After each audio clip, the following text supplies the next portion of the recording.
spoke to this morning that were doubling down on sentiments that we've heard for the last 3 years, indeed the last 10 years since the 2014 annexation of Crimea. And they were basically saying that they wanted to continue fighting, and it was up to their Western backers to give the necessary support. And they were confident that at least the Europeans could step up in the place of what is potentially perceived as being a reduction in US support here. There was no anger expressed towards the Americans, but yeah, there are real great concerns amongst everybody we spoke to that security really needs to be stepped up, chiefly by the Europeans, to prevent Putin, the Russians, doing this again or pushing for further gains. And of course, all the time, the fighting continues. And according to the Ukrainians, that fighting, or certainly attacks by the Russians, have increased quite dramatically in the last couple of days. Right, yes, so all things seem to be coming to a head. Charles, thanks for the time being. Charles Stratford there in Kyiv. Let's cross to Moscow. What's the situation there? Yulia Shapovalova will tell us. And Yulia, it's a confirmation from the Kremlin that the Foreign Minister Lavrov will be meeting the Secretary of State. Hello, this is DrPaulCottrell, and I am doing a live stream on YouTube. I'm not going to be doing a live stream on Rumble today.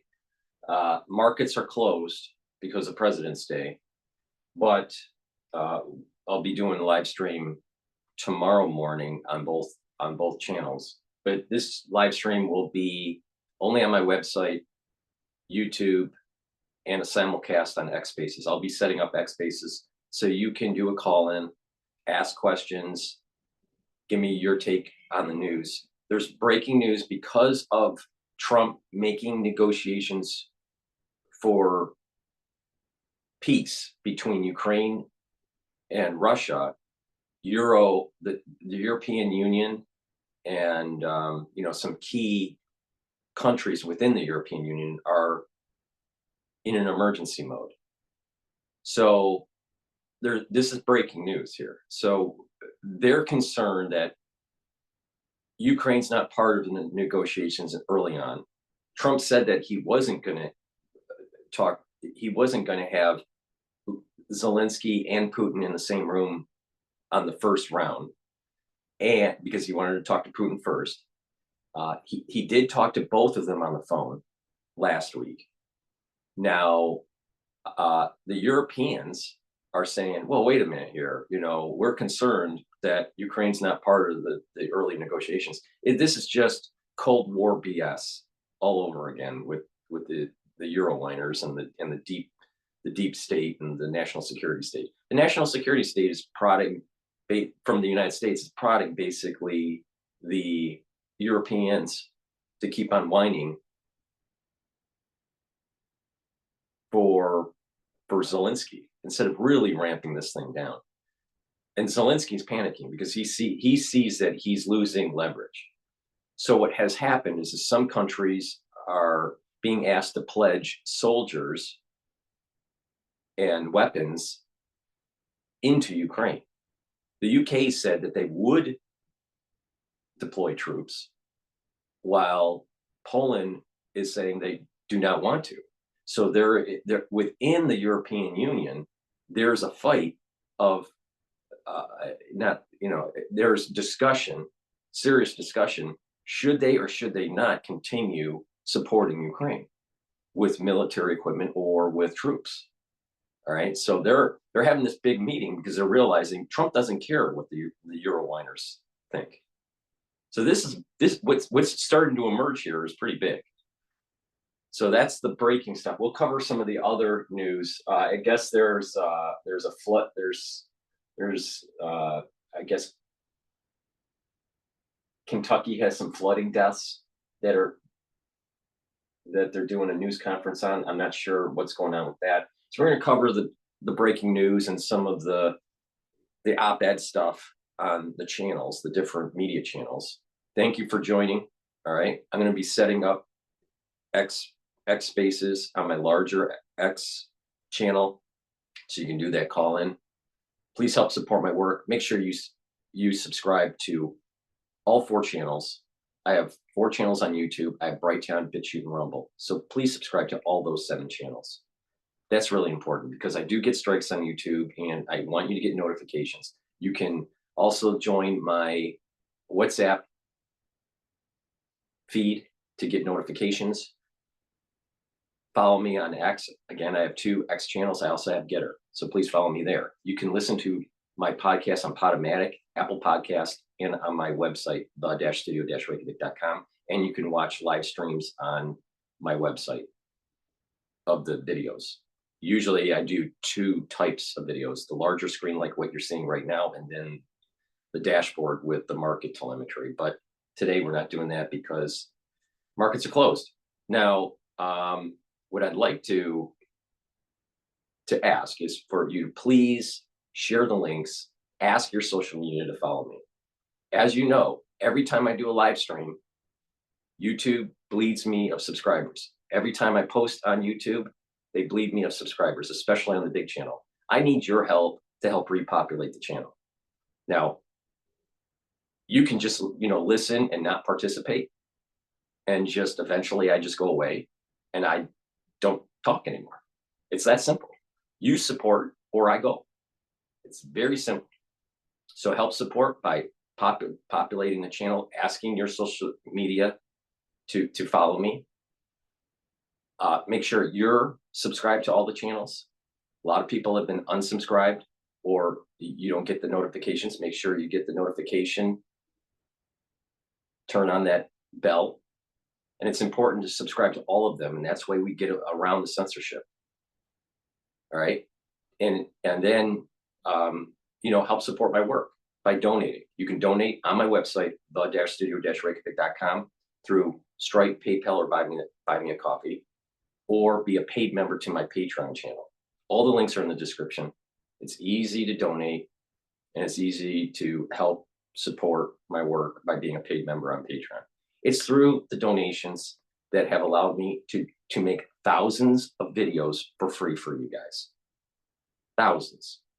And to go over geopolitics, current affairs, what's going on in domestic policy, health and wellness, scientific discoveries, my take on certain breaking events, how to navigate through it, finance and economics. I give you a lot of information.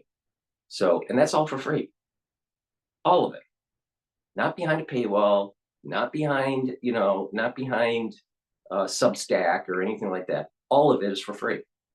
So why don't you help support? And if you don't believe me, just watch. Every time that I do a live feed on my big channel, the subscriber count drops. But if I stop publishing, it stabilizes. YouTube is bleeding me. I'm not the only one this is happening to. So I'm not special, but they are trying to reduce the reach of certain people. Now, I've saved literally thousands of lives by stepping up into the breach and doing what I did in 2020. It's time for you to help support my work. Now, go to my store, the-studio-reykjavik.com, and get the structural nano silver soaps that I have. You can get the charcoal tea tree. I also have it in lemongrass, lavender, and peppermint. Very high quality structural nano silver soaps. Get a couple bars for your household, help support my work, and help support your health. Extremely high quality soaps. Use discount 5 and you get $5 off. Elderberry and zinc. Very high quality lozenges. You get it in a 21 count. And then I also have it in Manuka honey in a 21 count. I also have drops in a 100 count. The drops are smaller than the lozenges. You can get the drops in blueberry, honey and lemon, and cherry. Please go to my store, the-studio-reykjavik.com. Get a few bags of the lozenges and the drops. Be prepared. Have them at work. Have them at home. Have them in your backpack, in your bag, whatever. Right when you have that irritation in your throat during the cold season or during the allergy season, take it right away to mitigate the irritation. please go to my store, the-studio-reykjavik.com, and get the lozenges and the drops. Make sure you use discount 5, all caps, number 5, you get $5 off. Now, it's really important to help support your health by taking Boomer Boost. Now, Boomer Boost is a great supplement. It's a powder. You get a big scooper. You take 1 scoop a day, either for breakfast or for lunch. This replaces your breakfast and your lunch, and you're going to be able to lose weight, and you're going to save money because this costs less than a month of your lunches or a month of your breakfasts. So this take this big scooper, you mix it with either filtered water. Some people mix it with milk or put it in a smoothie. Some people put it in soft foods. I put it in soft foods. You can put it in like hummus or yogurt. That's a great way to take it. I take it in the afternoon for my lunch, but this is a great way to get in shape, lose weight. Now, this is the 4th pillar of my core for my protocol. This boosts up your energy levels and boosts up your metabolism. That's really important for proper health. It has 68 nutrients. It has a very comprehensive nutrient profile. Go to my store and take a look at that label that I have there. This will help with different systems. It'll help with your cardiovascular system. It will help with brain function. It will help with your muscles. And it will also help with boosting up your energy levels and your metabolism. Really important. After taking this for 3 days, you will notice a difference. Literally, 72 hours, and you'll notice a difference. And you're going to have more energy. You're going to sleep better. And because you have more energy, you're going to be more active. And when you're more active, then you just have a better quality of life. But not only that, you're moving around, and then you'll have the energy to work out, and there's the benefits compound. So please go to my store, take the Boomer Boost. Now, the best way to take this is to take it also with, you don't have to, but you get more benefit if you take it with the barley. Now, with the barley, this is high density barley. You can get it in Gladiator barley or in heirloom barley. Now, what's the difference? The Gladiator barley you get all the benefits of the heirloom barley, but you get strength benefits, especially when you do resistance training. Now, both of them, it'll help with the detoxification, bringing down inflammation, and soaking up free radicals through superoxide dismutase. The barley is high density, very high quality barley. You cannot buy this at, let's say, Whole Foods. The regular barley, even if it's organic, that's not as nutrient dense as this. So my recommendation is to take a half a scoop per day. But if you're an active person, take a full scoop. Now, some people that even aren't active and just want more protein in their diet, you can take a full scoop. But I recommend a half a scoop. All right. Now, if you're taking the heirloom barley, you can take this only, or you can add it with the Boomer Boost. It's better if you add it with the Boomer Boost. But again, it'll detoxify your body, bring down inflammation, and soak up free radicals through superoxide dismutase. High density protein. Okay? Half a scoop to a full scoop, depending on how much protein you want to take. Now, if you're working out, taking Gladiator barley, you get all the benefits of the heirloom barley, but you get the strength benefits too. This couples very well. This stacks really well with Myotrol. Why? Because this is the nutrients to build your muscle and to reduce the inflammation so you recover quicker. The Myotrol helps for the gene expression to build the muscle. So this is the nutrient. Myotrol is the gene expression supplementation to help decrete the muscle.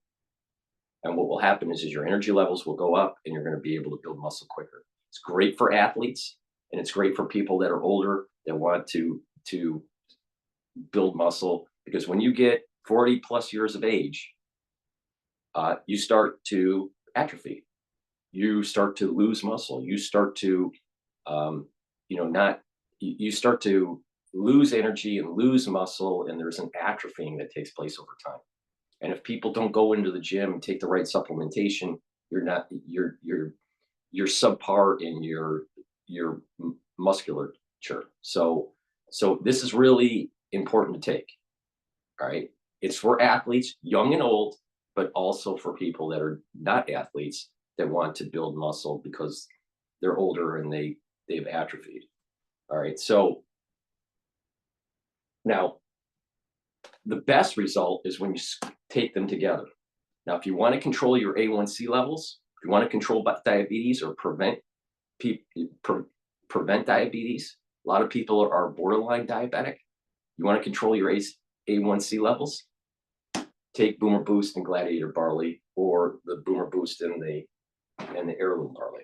But you get the most benefits for controlling the A1C levels when you do the Gladiator barley with the Boomer Boost and you do resistance training. Your A1C levels will be controlled and you can reverse diabetes, all right, over time, right? But it's about proper diet, exercise. Now, again, you take these together, half a scoop to a full scoop, depending on how much protein you want in your diet, and the Boomer Boost. Take them together.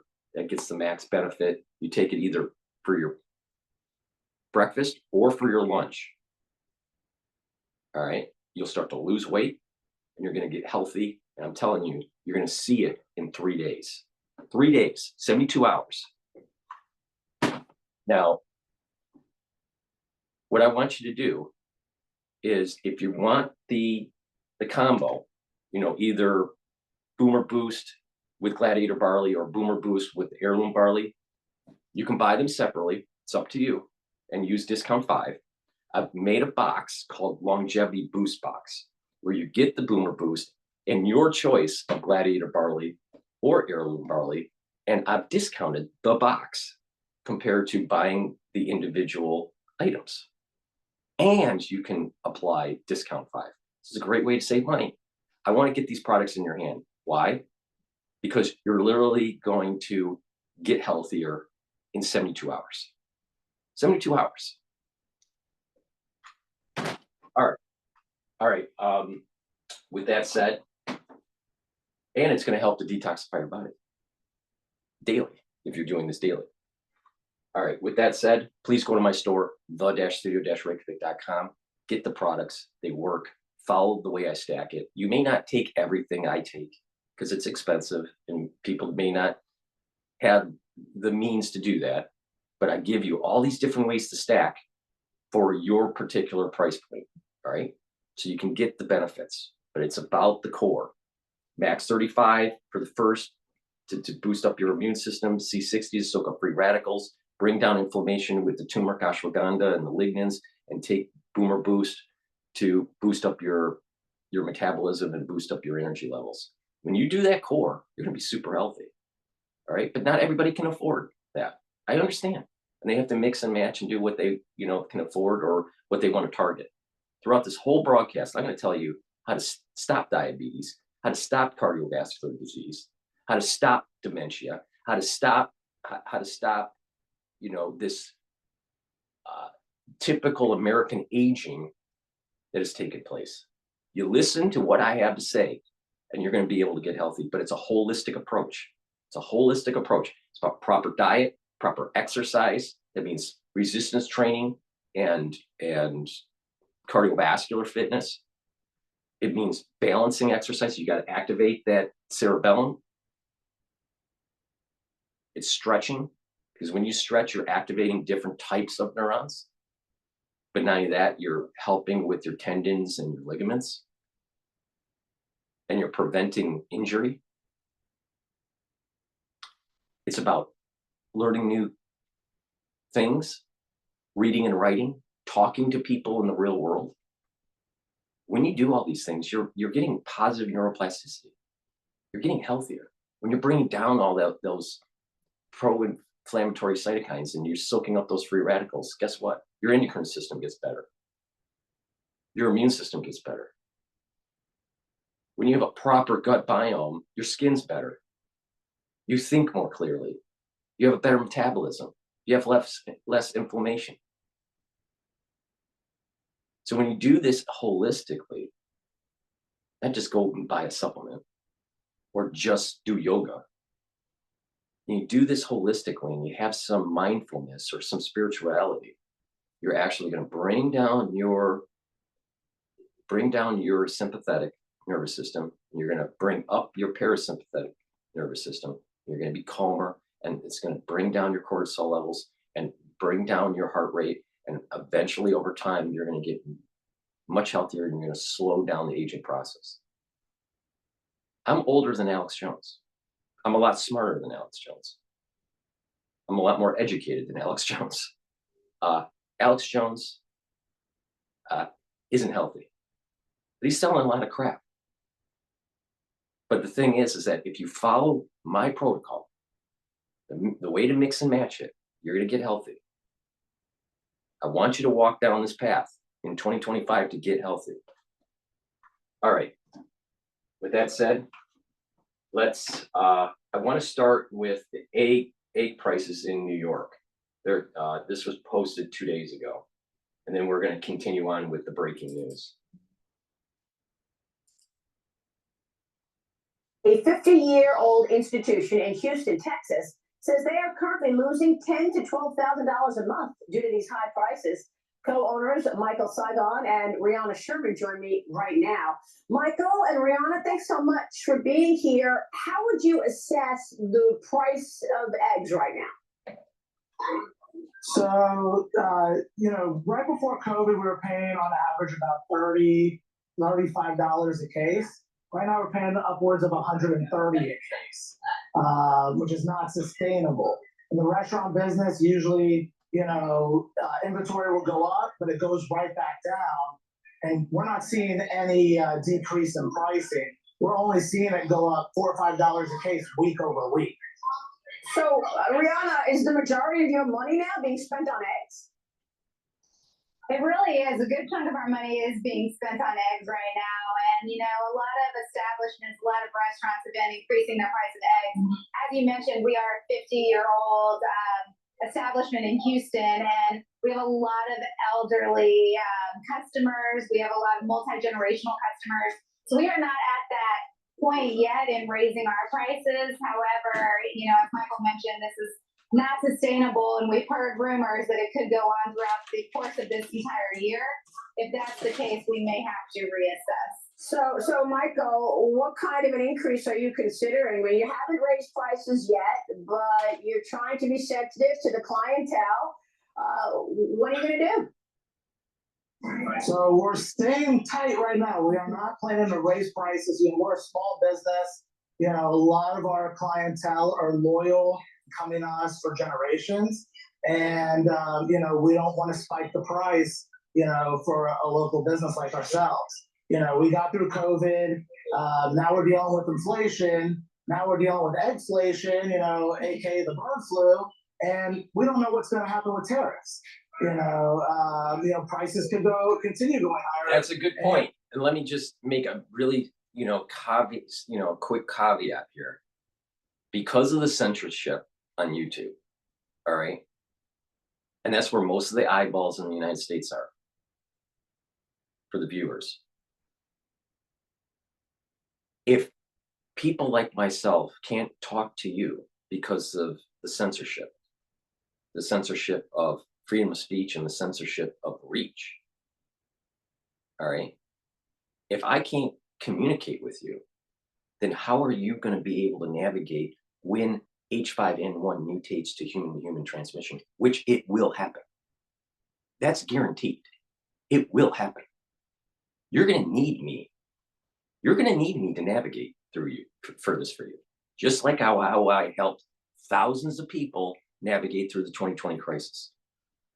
Now, if I'm not around, helping you navigate through the problem and informing you what exactly is happening at the molecular level, at the genomic level, at the virology level,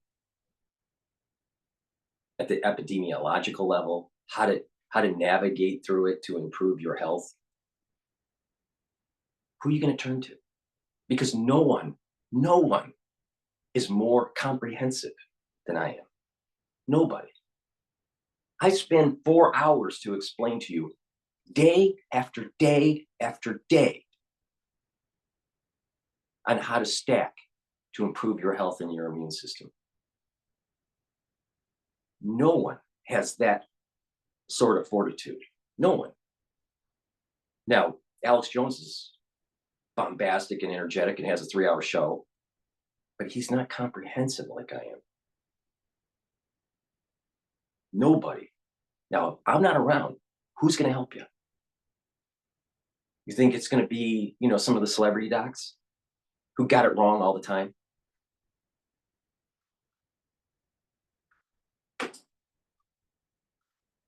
Our distributors, we're being told, it could get up to the 150s.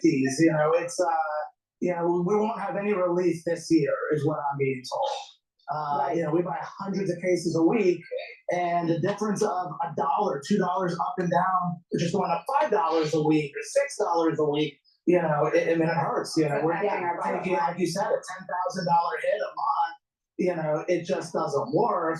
When chicken prices triple during inflation, chicken's not in everything. Eggs as a bakery is the main ingredient in every recipe we have. That's a great point. So, Rihanna, you're basically saying you're losing money on all egg meals.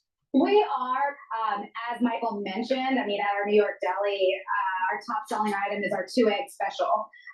And then next to that is our omelets and our egg knit sandwiches. So everything has eggs. And then we have 2 fully stocked bakeries, which I would say 90% of the products have eggs in them. Sure, of course. So makes sense. again, we're losing on that end, but our other operations are luckily covering the fall, which is why we are fortunate not to have to raise our prices just yet. All right. Well, we'll be watching as you are right now eating the higher cost. Good to see you both. Thank you so much, Michael and Rihanna. You too. Thank you so much.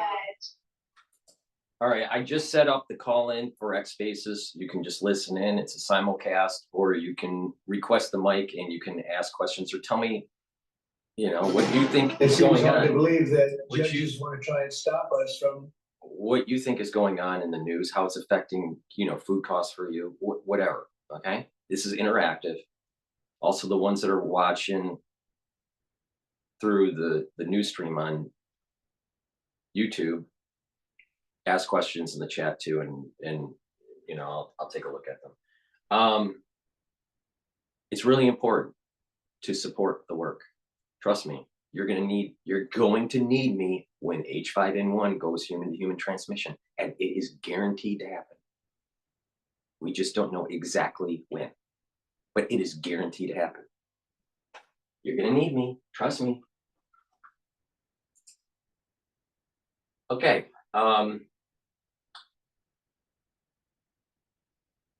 Now, this is going to, all right, let's go to France 24 about Pope Francis's health. Weekend, but that's gone. And he did not preside over the Sunday Angelus prayer and blessing that he usually gives to pilgrims gathered at St. Peter's Square. Now, for the Pope, these weekly audiences are very important. It's his chance to get close with the pilgrims, but unfortunately, he had to cancel it. He also did not preside over Sunday Mass for artists that was supposed to be held as part of the Catholic Church's Jubilee year. So key events have been missed, and the Vatican has confirmed that he won't be taking part either in the blessing that happens every Wednesday as well. So we know he's going to be in hospital, and we don't know how long. And as they put it, the situation is quite complex. And that's all for the news, but do stay tuned. Coming up next in a Revisited, 35 years after the horrors of the Ceausescu dictatorship were discovered in Romania, reporters investigated one of the darkest episodes in the country's history, the squalid state-run institutions where thousands of children were locked away and abused.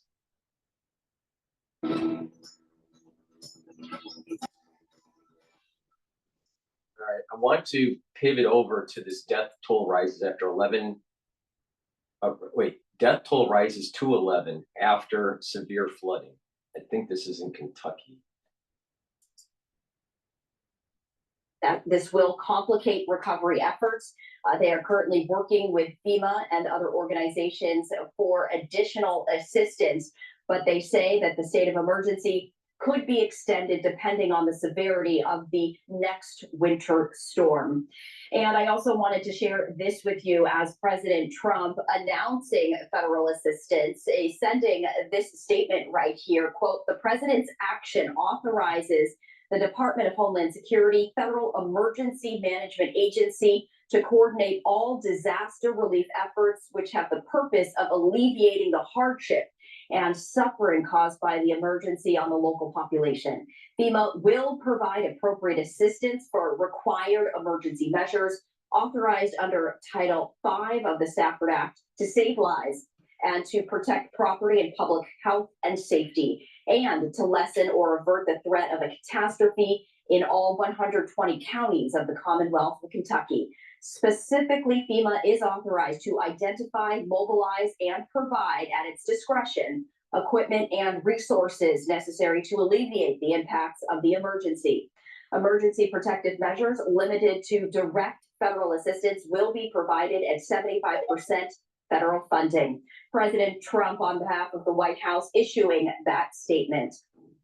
And you are taking a live look at Lexington, Kentucky. Governor Beshear saying that it is incredibly rare for all counties to be under a state of emergency. And yet this is what is happening right now there in Kentucky. They are bracing for another round of severe weather when it comes to cold and also snow. We're going to continue to monitor this. We were hearing Governor Beshear announcing that there will likely be another update at around 2 p.m. local time. So as soon as we see that live stream, we will bring you that additional update. We're going to step away for another 2-minute break. Much more to come.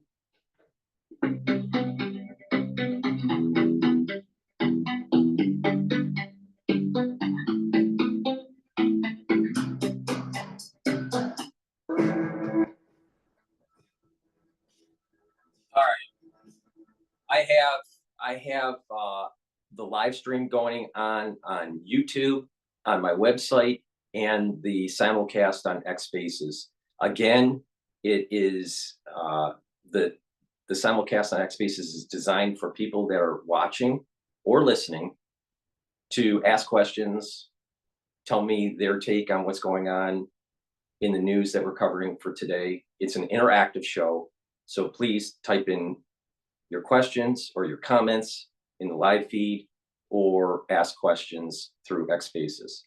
So thank you for joining, everybody. Let's continue on. I want to pivot to Al Jazeera. It looks like they're talking about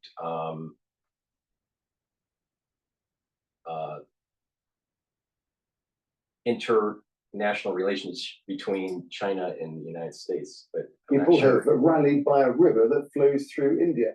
They say they're being denied. We missed that. We missed that. We missed that segment. All right. Apologize there. Okay. What I want to do is shift. This was on Fox Business talking about ditching degrees. A 2024 report from PayScale highlights 1 in 3 companies no longer list educational requirements on their job postings. Some college dropouts are even starting their own multi-million-dollar companies. Including our next guest, who dropped out of Berkeley, UC Berkeley that is, his senior year to start a company attempting to solve drought by cloud seeding. And joining us now, Rainmaker Technologies CEO, Augustus Dorico. Augustus, welcome. So make it rain with the facts. What is it about tech and meritocracy that goes together? You say college isn't needed for everything.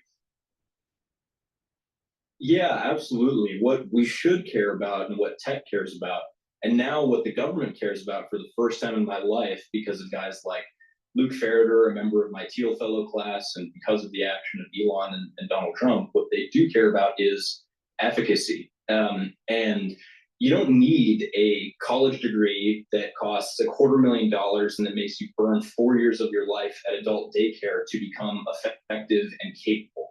And what we care about in Silicon Valley, what we care about at Rainmaker, and now for the first time ever in my lifetime in the US government, is getting the job done.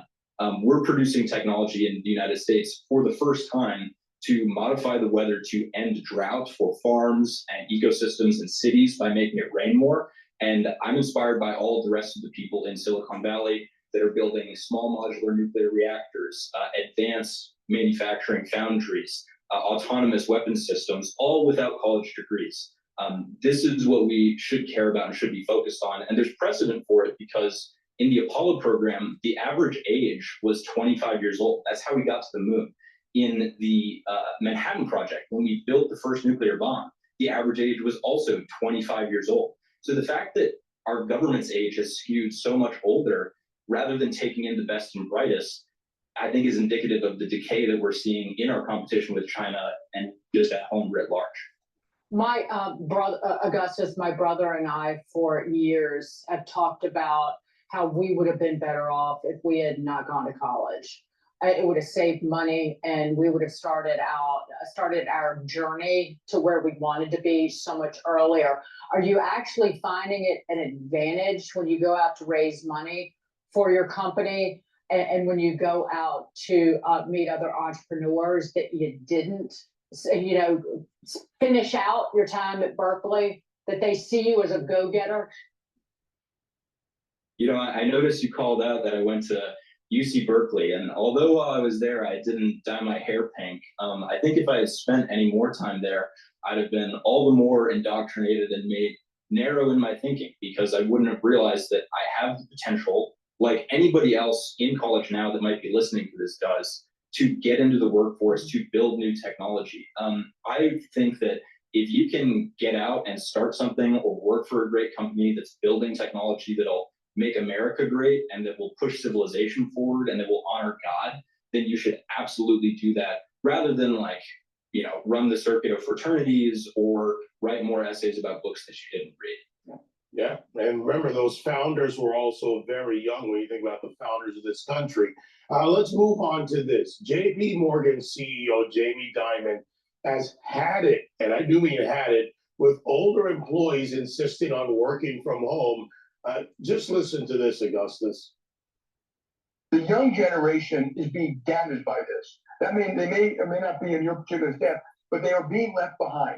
They're being left behind socially, ideas, meeting people. In fact, my guess is most of you live in communities a hell of a lot less diverse than this room. Augustus, what do you think? El Segundo in Los Angeles, it's a crazy place that you should visit at some point. It's all of these deep tech companies that are building the future, and they're all teams of totally in-person engineers and scientists and operators. And it's because we're in person, it's because all these companies internally work together face to face, and then also get to share ideas around one another, that we're able to push the technology down the field so much faster. And because of that, I think we have a fighting chance against China when it comes to nuclear and weather modification. And mind you, with respect to weather modification, there's hundreds of millions of dollars being spent by the Chinese Meteorological Administration every year on their programs, and we're left behind. The average age at Rainmaker is 23, and I'm super proud of that. And these people are competing with China, even though we're just a single startup and they have a 40,000 person agency. And it's only because we're in person, and it's only because we're hiring great people through rainmaker.com. Please apply if you're a craft engineer that wants to drop out of college, that we're able to compete now. You think together and you worship together. Yeah, how about that? DeRico, thank you so much. Great to see you. Please come back. We'll talk again. Be well. All right, well, things are changing. Okay, I want to go to live now with the UN Security Council to discuss this Ukraine-Russia war. This is live. 1,000 casualties among some 11,000 troops dispatched in an effort to leverage their losses for compensation from Russia. This support that is crucial for advancing Pyongyang's illegal double-aimed and ballistic missiles programs and sustaining the region. Mr. President, 3 years into this brutal war, I express my sincere hope that this year, Ukrainians can return to the peaceful lives they lived before the war. As a once war-torn country, the Korean people know just how painful the path for overcoming the devastating of war is. At the same time, we know that the history is on the side of freedom, justice, human rights, the rule of law, and the UN Charter. In this light, the Republic of Korea reaffirms its commitment to supporting Ukraine and its people until they overcome the current hardship. I thank you. I thank the representative of the Republic of Korea. Now give the floor to the representative of Somalia. Thank you, Mr. President. At the outset, I would like to thank ASD Yanka for his comprehensive briefing and express appreciation to Mr. Waters for sharing his valuable insights. The Minsk Agreement represented a significant diplomatic endeavor aimed at peaceful conflict resolution through dialogue and negotiation. The agreement signed in 2014 and 2015 ultimately failed to prevent what would become Europe's largest conflict since World War II. The experience gained from their implementation merits careful consideration by this Council, as it bears direct relevance to our collective responsibility for the maintenance of international peace and security. In that regard, I would like to make the following observations. First, the implementation of ceasefire provisions, while central to any peace process, requires robust and impartial verification mechanisms. The dedicated efforts of the OSCE Special Monitoring Mission demonstrated both the value and the inherent limitation of the existing verification framework within complex security environments. Therefore, it's critical to develop a more robust frameworks for monitoring and verifying compliance with peace agreements, drawing upon the expertise of the United Nations Secretariat and its specialized agencies. Second, the precise formulation of peace agreements require particular attention to implementation sequencing and the establishment of unambiguous benchmarks for compliance. The experience of the Minsk agreement underscores the importance of clarity in diplomatic instruments, particularly regarding the synchronization of political and security measures. Third, in the years leading up to February 2022, despite clear warning signs, we did not take decisive preventative actions.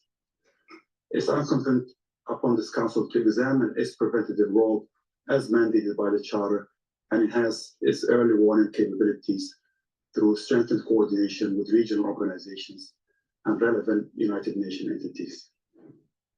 We are listening in there to the UN Security Council as they're discussing a number of international security threats. Earlier, we were hearing remarks from South Korea talking about the ongoing war between Ukraine and Russia. Now we're hearing from the representative of Somalia.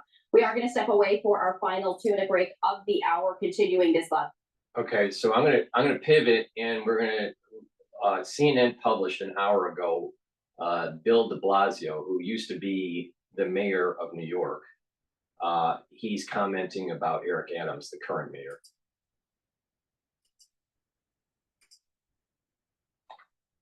Trying to clean up speculation that he did a dirty deal with the mayor of New York. Mayor Adams saw his corruption case suddenly dropped by the DOJ, leading to more than a half dozen DOJ prosecutors quitting in protest. Since then, the New York mayor doing several interviews sitting beside Board Czar Tom Homan, saying there was no quid pro quo to let the case go. But eyebrows raised when Homan said this.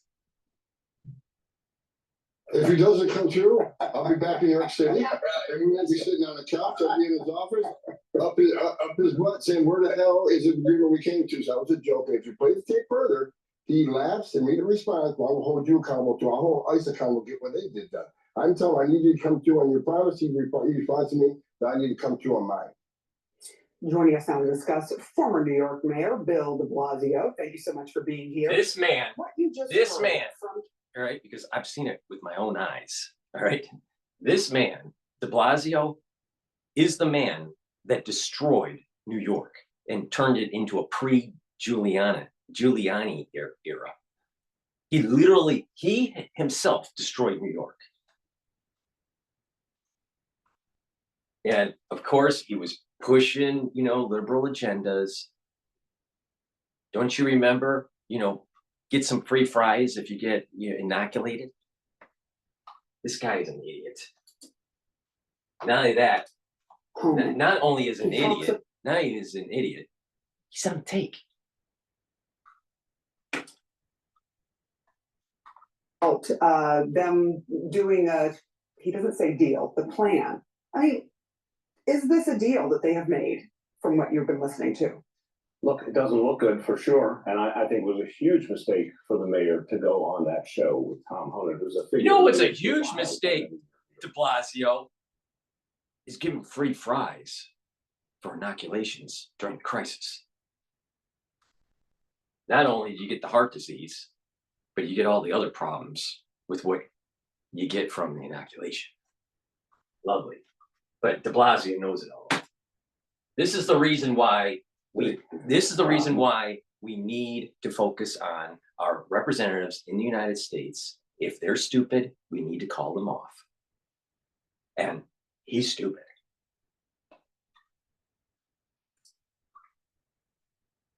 The ultimate city of immigrants. And here's a man who is extremely disrespectful of immigrants, treats them all like they're criminals, even though the vast majority of law. What's wrong with having legal immigration, de Blasio? What's wrong with that? Yeah, it's a city of immigrants, but it's supposed to be legal immigrants, not illegal immigrants. There's a big difference there. And what it is this, can you really trust a guy that has a neck like that? I mean, literally, I gotta blow up the screen here.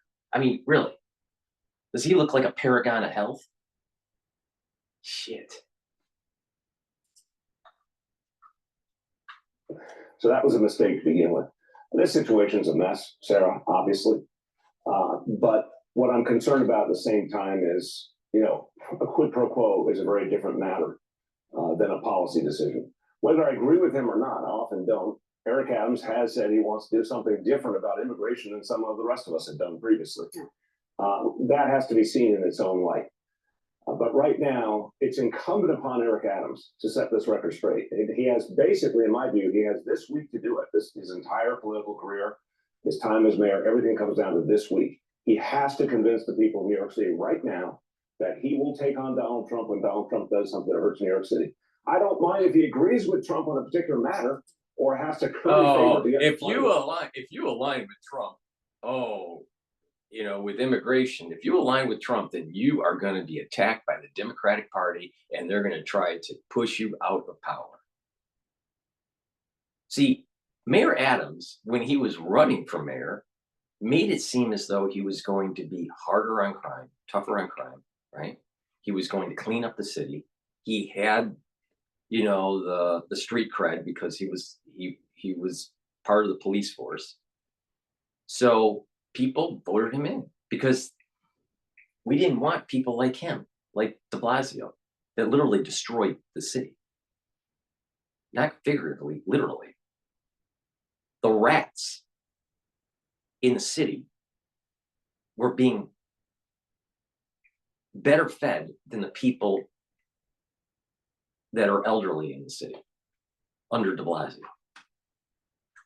Okay, so they're just gonna, the whole machine, the whole Democratic machine is gonna, push against Mayor Adams because they know, the Democratic machine knows that if you have a mayor that aligns with ICE, aligns with Trump, with this illegal immigration that's going on, and you force deportations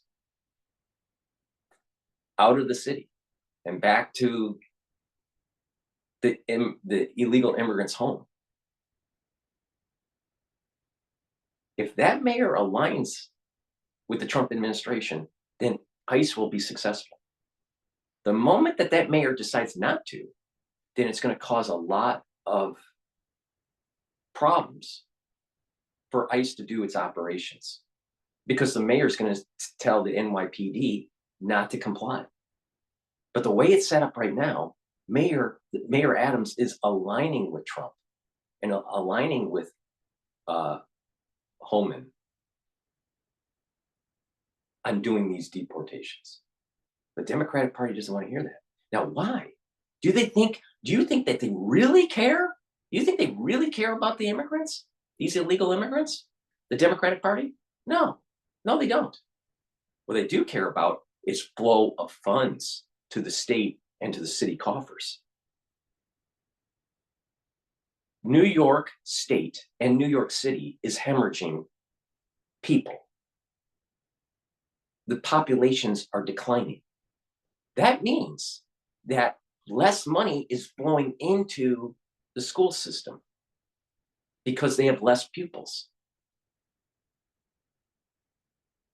Well, if you have less kids in the school, you get less funding, independent on if they're legal or illegal. In addition, when they do the census, they're looking at a declining population at the state level. That means there's less representation for the state of New York in Congress. That means that a major blue state loses political power. They're faking the numbers and they're trying to pump the system, priming the pump with illegal immigrants to keep the population numbers in New York up so they maintain the political power that they have in Congress. That's what this is about. It's not about, oh, we're an immigrant city throughout the 400 years. That's horseshit. It's all about political power and money flows because of population. And we need to wake up to that. New York is supposed to decline in power because the population is declining. But they keep on faking it. They keep on faking the numbers with the census, with these illegal inflows. They keep on bolstering up their Department of Education at the city level because they keep on bringing in illegal immigrant children into their school system. That's what's really happening. It has nothing to do with... That happens all the time in politics. But if Trump is doing something that hurts New York City, the people in New York City have to believe Eric Adams will have their back. What did you think of the corruption case on it? Do you think that the illegal immigration is helping New York City? It's hurting it. The crime is up. I cover it almost every day when we play Cash Jordan. Human trafficking is up. There's this slavery that's taking place with some of these illegal immigrants and these gangs that are running the show in New York.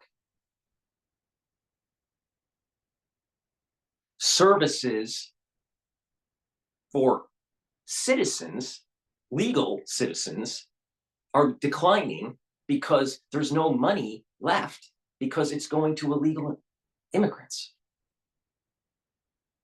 If nonprofits that are supposed to help the elderly and our veterans can't help them because they're spending money to help illegal immigrants, illegal aliens. How's that helping New York? It's not. It's all bullshit. Just like everything during his administration in New York, de Blasio, was all bullshit.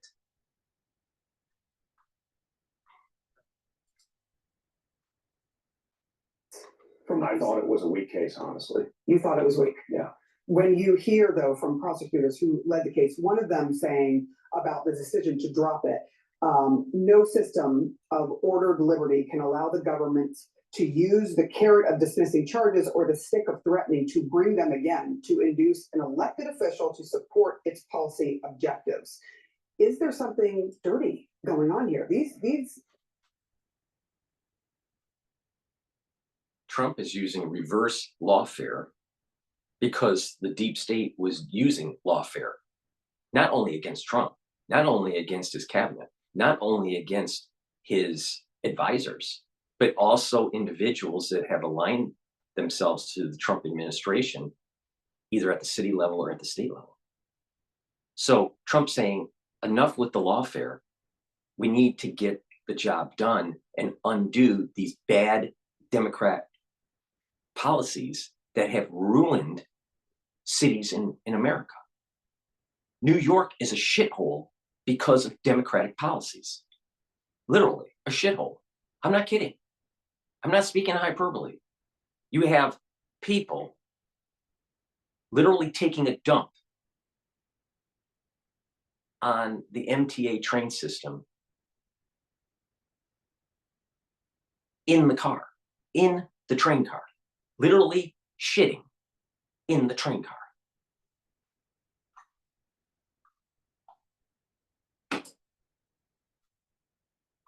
Prosecutors, by the way, many of them clerked for conservative judges, many of them considered conservative voices. Sarah, from my point of view, everything that's happening at the Justice Department is dirty right now. The Justice Department is being politicized, weaponized in a way we haven't seen since the Watergate years. Trump is weaponizing the DOJ. What the hell happened during the Biden administration? Are you fucking kidding me? Are you what fucking planet are you on, de Blasio? Fuck. Here, look, these folks had a chance at Justice Department to say, these are weak charges. We choose not to pursue them. We have other cases we think are more important. That would have been fine. President Trump could have pardoned him. I don't love the way he's using the pardon, obviously, but he could have done that. I think it was very cynical and inappropriate for the Justice Department to act the way they did. It put Adams in this situation now. But now the onus is on Adams to prove him wrong. So far, he bluntly has not done a good enough job doing that. He has a chance now to fix that. Do you really think he has a chance to fix that? Just judging from some of the comments that he has made and some of the things he has said, and sort of appearing on Fox and Friends in a place where this is a very heavily Democratic city. He has a chance to fix it because history always tells us there's a chance to turn things around. People have to They'll see. all go after Adams because he wants to align with Trump to kick out the illegal aliens. And heaven forbid that anyone from New York, Democrat or Republican or independent, green, blue, whatever, heaven forbid that you actually would want the city to have legal immigration.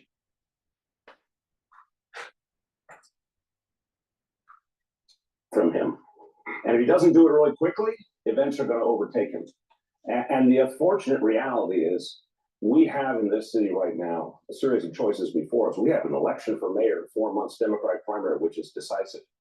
If it's not going to be Eric Adams at this point, it looks like it's going to be Andrew Cuomo, a man charged with numerous See? sexual See?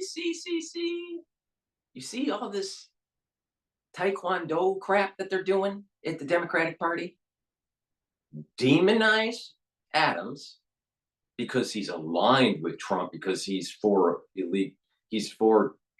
deportation of the illegals.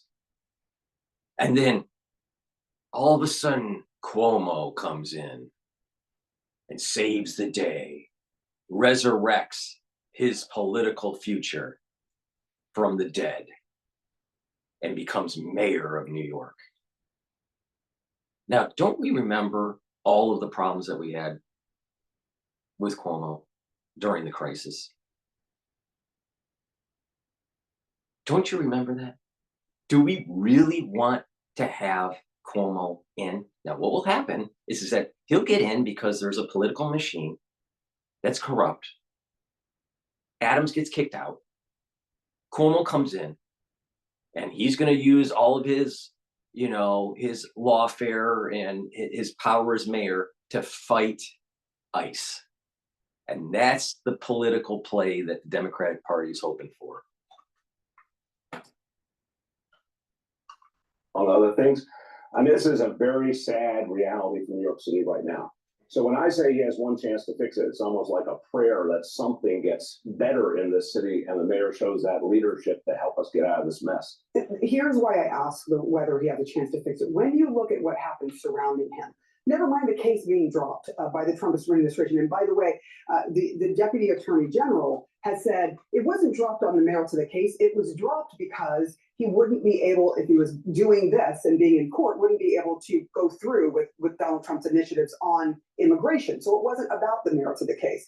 But when you look at what happened surrounding Mayor Adams, you had, and I have to read this because there's so many, you had so many people resign, a whole bunch of aides, but the first deputy mayor resigned, the school chancellor resigned, the deputy mayor for public safety resigned, the chief counsel resigned, the police commissioner resigned, the health commissioner resigned.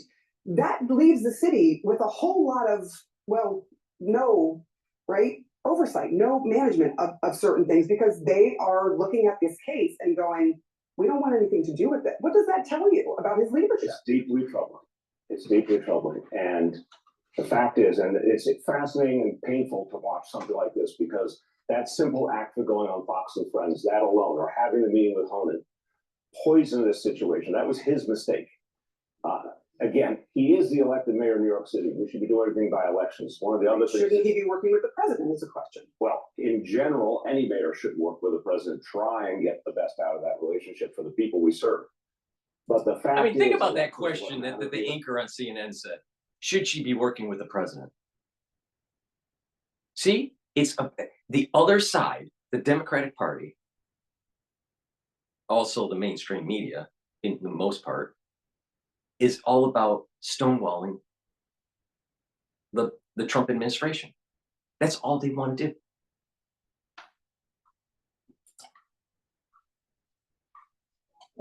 One of the things Justice Department has actually said for generations is they should not interfere with elections. So there is an important grain of truth in saying resolve cases before you get too close to election. Resolve them one way or another. Just bring them and act on them or drop them. But the bottom line is, yes, this is a profound crisis. If he doesn't do something different right now, it's obviously the end of the line. But that's bad for New York City on a whole nother level. It's the end of the line if he doesn't pull through and keep the illegals here. Why? Oh, you need the money.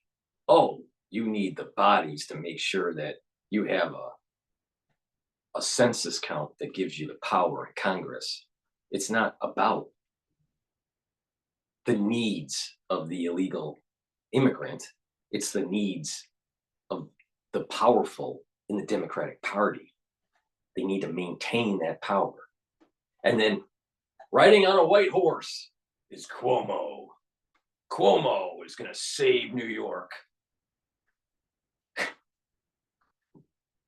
Just like he saved us during COVID. Shit.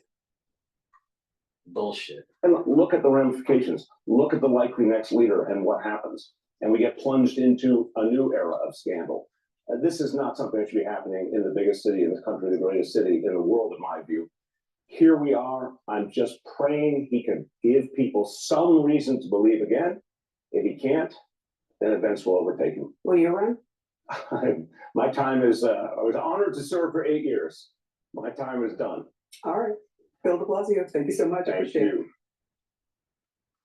I don't think he can run. I thought that the law was the 2 terms. There was 3 terms for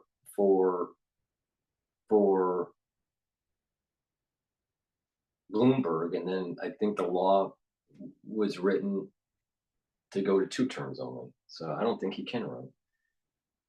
Please go to my store, the-studio-reykjavik.com, and get the collagen peptides. This has a very extensive amino acid profile. So take a look at it on my website, the label. Very high quality collagen. It'll help to improve your joints, your muscles, your bones, your skin, your hair, your nails. Take it every day. You get a big scooper. I mix it with soft foods like hummus or yogurt. Some people mix it with milk. Some people mix it in a smoothie or with filtered water. It's up to you, but take it every day. Do some resistance training, and it'll help you to build muscle and to improve your joints. Now, by taking this, right, and doing a protocol that I have with K2 and D3, at higher dose levels, you can actually reverse osteoarthritis. Now, the first, when you do that protocol, it takes time and it may be painful for the first month or so while you're reversing the osteoarthritis. But after going into like the 7th, 8th, 9th month of that protocol, your arthritis is gone. All right. But there is a protocol to do that. All right. And another show, I'll talk about it. But the point here is take the collagen, improve your joint health, improve your muscles, improve your bones, improve your skin, hair, and nails.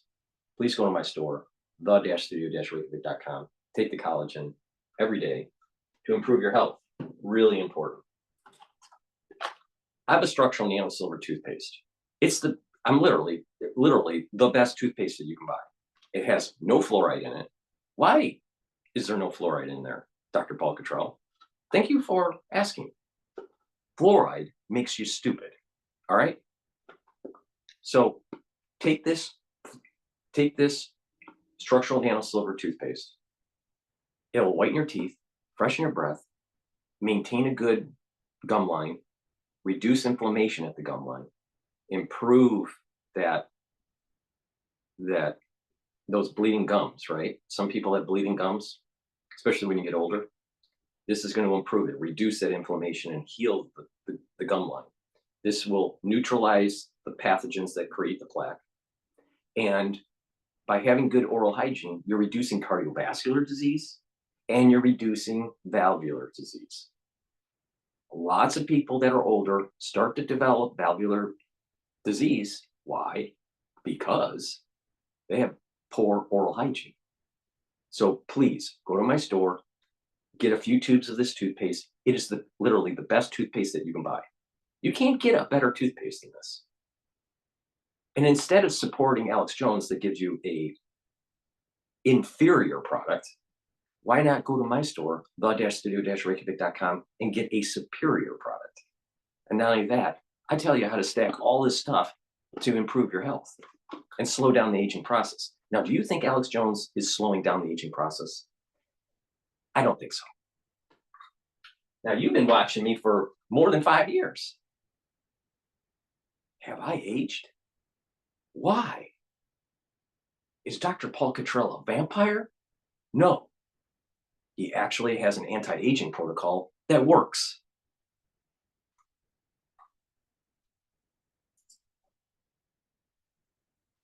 All right. Now let's take a look at. Oh, this is interesting. Let's raise our blood pressure by watching Mark Levin. And when our blood pressure increases, I'll tell you how to decrease your blood pressure. Hello, America. I'm Mark Levin, and this is Life, Liberty, and Levin Sunday. Thanks for being here. We have two great guests, Newt Gingrich and Senator Tom Cotton. But before we get to them, let me tell you why I do this show. My favorite movie, since I was a little guy, is Patton. Patton? And at the opening of Patton, George C. Scott gives a speech.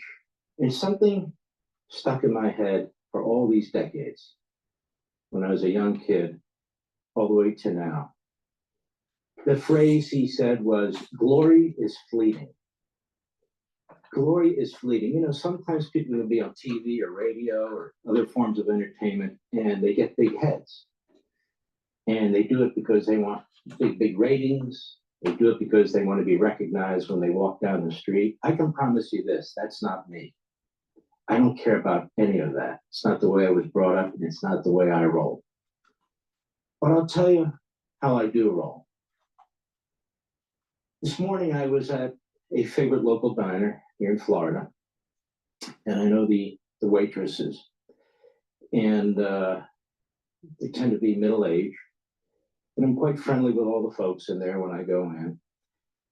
And one in particular came up to me and said, birthright citizenship. I said, yeah. My husband and I were having a debate, and he was Googling birthright citizenship, and he said the courts ruled that it's in the Constitution and so forth. And I explained to him, no, read the 14th Amendment. She said, Jurisdiction has nothing to do with the fact that somebody is born in the United States of an alien or diplomat or what have you. And they said, where'd you get that from? She said, you. I said, got it from me? She said, yeah, the other week you did a whole show on birthright citizenship. That's why I do this show. Wonderful lady, just terrific. And when people come up to me and they tell me things like this, that's what gives me the motivation and the desire to do this program, not the rest of it. Not the rest of it. You'll notice I'm very focused in these monologues on trying to give you something that is substantive. You're here on a Saturday evening or tonight on a Sunday evening. You want to wind down, but you're here because you want to learn something. You've already heard all the comments, all the opinions over and over and over again. I'm not here to be the final loop on Sunday and to regurgitate the same thing. That's not why I'm here. I'm an activist. I am a writer. I like to think of myself as a thinker. These things keep me up at night. I like to think about them all the time, try and find solutions and work them out. And that's what I hope I bring to you. That's why I do this program. And I'm going to do the same thing right now. Sanctuary cities. We talk about it like it's no big deal. Sanctuary cities. What's a sanctuary city? What's a sanctuary state? They're illegal, unconstitutional cities and states. Yep. The Democrat Party is in charge of sanctuary cities and sanctuary states. What does this mean? Well, let's get into this. This is very important because it has to do with your lifestyle. It has to do with what kind of country you want to be. They talk about a constitutional crisis. Every constitutional crisis we have in this country has been caused by the far left and the Democrat Party and their courts and their elected officials. Every single one. You and I, we are constitutional originalists. We hold up the Constitution. We say, what does it say? What does that mean? What did the framers mean? What's the context of this language? They don't do any of that. They wave it around while they're attacking it. And the people who wrote it. This means nothing to them. Because how can you be a radical leftist, a Marxist, or an Islamist and give a damn about the Constitution? You don't. And they don't. It's just so much noise for them when they say it. So we have Article 1, Section 8. Congress has exclusive authority to what? Quote, establish a uniform rule of naturalization, unquote. Our Constitution is written in such a way where the federal government is given certain powers and all the rest of the powers are left to the states. It's called federalism. It's the 10th Amendment. But the powers that are given to the federal government, unless they're explicitly said to be shared, are plenary.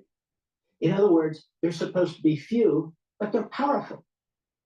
So the Constitution says the federal government's in charge of immigration, period. Not AOC, not New York City, not San Francisco, the federal government, the national government. Well, Mark, what about Texas and Governor Abbott? What were they doing when Biden was president of the United States? They were actually upholding and enforcing federal immigration law, whereas Joe Biden was violating it and should have been impeached for it. Not only violated a little part of the immigration laws, he violated the whole construct of our immigration laws. I'm sensing that his blood pressure is going up. Wide open borders. And the result, the greatest level of slavery since the end of the Civil War. Women sold into sex slavery, children sold into sex slavery, and on and on and on, as we've talked about it before. Is that humane? No, it's not humane. Are sanctuary cities and states humane? No, they're not humane. Look at what's taking place in these cities and states. But humane or not, that's not even the point. The Constitution's the point. These people yell constitutional crisis whenever they don't get to advance their radical left-wing agenda. So Article 1, Section 8 makes it abundantly clear that even a left-wing Harvard law professor can understand that Congress has this power. But what about the president? The president's been delegated authority and a lot of authority under immigration laws, under a federal law, which I'll get to in a moment. So this isn't a federalism issue. It's not a 10th Amendment issue. Donald Trump is president. The federal government makes immigration policy and is supposed to enforce the immigration laws. Period. Period. So what's with these states and sanctuary cities and states? It's called nullification. I want you to remember that word. Nullification. What's nullification? When local and state governments declare they will defy federal law or the federal constitution, in this case, federal immigration law, that they won't enforce it, that they will obstruct it, they will obstruct compliance with it, they will sabotage efforts by the federal government to enforce it and federal policies, and set themselves apart from the federal government, apart and above from the federal government. They will decide in the city what immigration. Yeah, I'm sure that he's starting to get tachycardia and higher blood pressure here. Guess what? This nullification, when you hear like Maxine Waters or AOC say fight the government or fight the power or fight this, and well, guess what? That's what they're talking about right there. Nullification. And throughout these next 4 years with Trump, it's all about it at the city level. It's all, and at the state level, it's going to be in these blue states, nullification. What did we hear de Blasio say? Well, if Adams doesn't do nullification, we're going to go after him. And Cuomo's going to get in and lead the party. So Mark Levin's right. But watch, his blood pressure is increasing.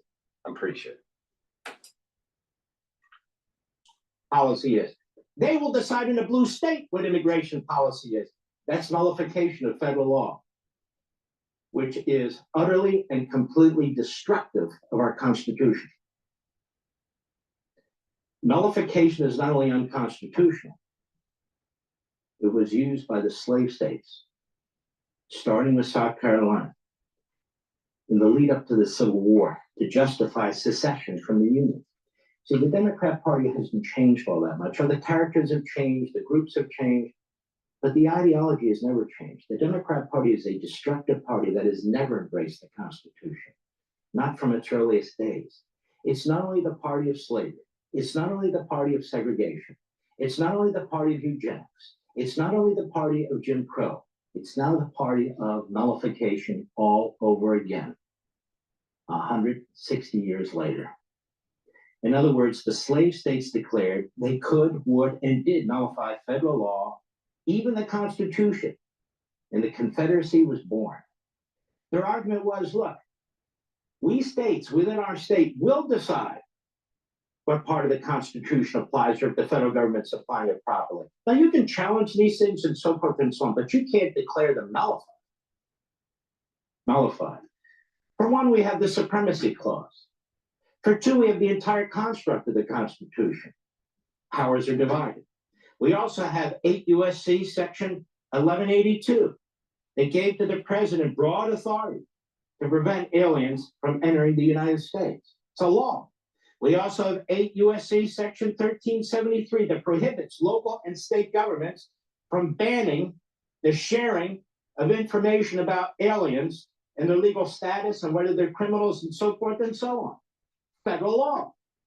So they're not only nullifying the construct of the Constitution, the Supremacy Clause, they're also nullifying federal law. We actually have federal district courts that are good with this, just as they're good with trying to control the executive branch, where you have about a dozen of these knucklehead federal judges, these lawyers in black robes, many of whom are nothing more than bad lawyers in black robes, who are trying to sabotage and usurp President Trump's perfectly legitimate agenda in managing the executive branch, because after all, he's in the Constitution. We have what's called a president. He was elected by all the people, an election of all the people, and he's allowed to manage the executive branch. So the Biden regime actually supported the acts of these sanctuary states and cities, sabotaging the Constitution and federal law from within, because that's the Democrat Party. So what's to stop local and state governments from nullifying all kinds of constitutional federal laws? What if a state says, you know what? We're going to nullify what the Democrats did here, we're going to nullify this. We're not going to recognize that. Well, why isn't that legitimate if it's legitimate for sanctuary cities? A little bit of history for you folks out there. The nullification crisis of 1832 and 33, just a very short explanation. South Carolina, again, declared federal tariffs because they're a cotton growing state. Tariffs were very high. It was the only way for the feds to raise money. There was no federal income tax. So they put these very heavy tariffs, John Quincy Adams did first, and they were upheld by Andrew Jackson later, to make South Carolina said, we're not going to abide by these tariffs. You're killing our economy. We've decided within the state of South Carolina that your law is to be nullified. We're not telling other states what to do. We just made that decision. President Andrew Jackson said this would lead to the breakup of the Union. We can't have states going in 50 different directions where we have a federal law that is legitimate and constitutional, and some state decides they don't want to. Imagine if other states did that. So they eventually reached a compromise, but Jackson was prepared to send the army into South Carolina. They actually passed a statute in Congress called the Force Act, but they had a compromise, and they eventually reduced the amount of the tariffs on cotton and agriculture over a period of time. But that was the predecessor to what would become nullification of the anti-slavery movements in the North. That was the predecessor to states nullifying their obligation to be part of the Union. It was the pretext to secession, nullification, their type of sanctuary states. Came back in the 1950s, opposition to desegregation after Brown versus Board of Education. That was a Supreme Court decision where the Supreme Court corrected its Plessy versus the Ferguson decision, where separate was equal. Brown versus Board of Education said, no, separate but equal isn't equal. We were wrong about that. So the court ruled in favor of desegregation, or if you prefer, integration of the races. The Supreme Court ruled in Cooper versus Aaron in 1958 that states could not nullify federal laws involving desegregation and integration. That is Brown versus Board of Education. So they ruled again. It came to a head in Arkansas. Governor Orville Faubus, who was a segregationist, he called up the National Guard to block 9 black students from entering Little Rock Central High School. You may have heard of that. President Eisenhower, he said, wait a minute, you don't get to nullify, number one, what happened after the Civil War, number two, the Constitution, number three, a Supreme Court decision. So he sent active duty military down to Little Rock, nationalized the National Guard, and they walked those 9 black students into that high school and protected them. That's what Eisenhower did with the old Democrat Party. So this issue of state sovereignty and federal authority, it's not always clear. The Democratic Party has always been a party of slavery, always, from day one. And for the ones that are black and that are supporting the Democratic Party, you need to learn your history. And now, why do you think that they're supporting illegal immigration? Other than, you know, the power grab, maintain power in Congress and to get money for their local Department of Education. Why do you think that is? Cheap labor. And doesn't that sound like slavery? But you're supposed to believe that the Democratic Party is for the black. Yeah, right. You need to get off of your urban plantation because you've been sold a bunch of goods. For the ones that are black, you've been sold a bunch of goods from the Democratic Party that's not helping you. It's only making it worse. These services that cities are providing these illegal aliens are taking away from other services that you may need. Still supporting the Democratic Party? The party of slavery? Always has, always will be. There are debates, there's litigation, and that's okay.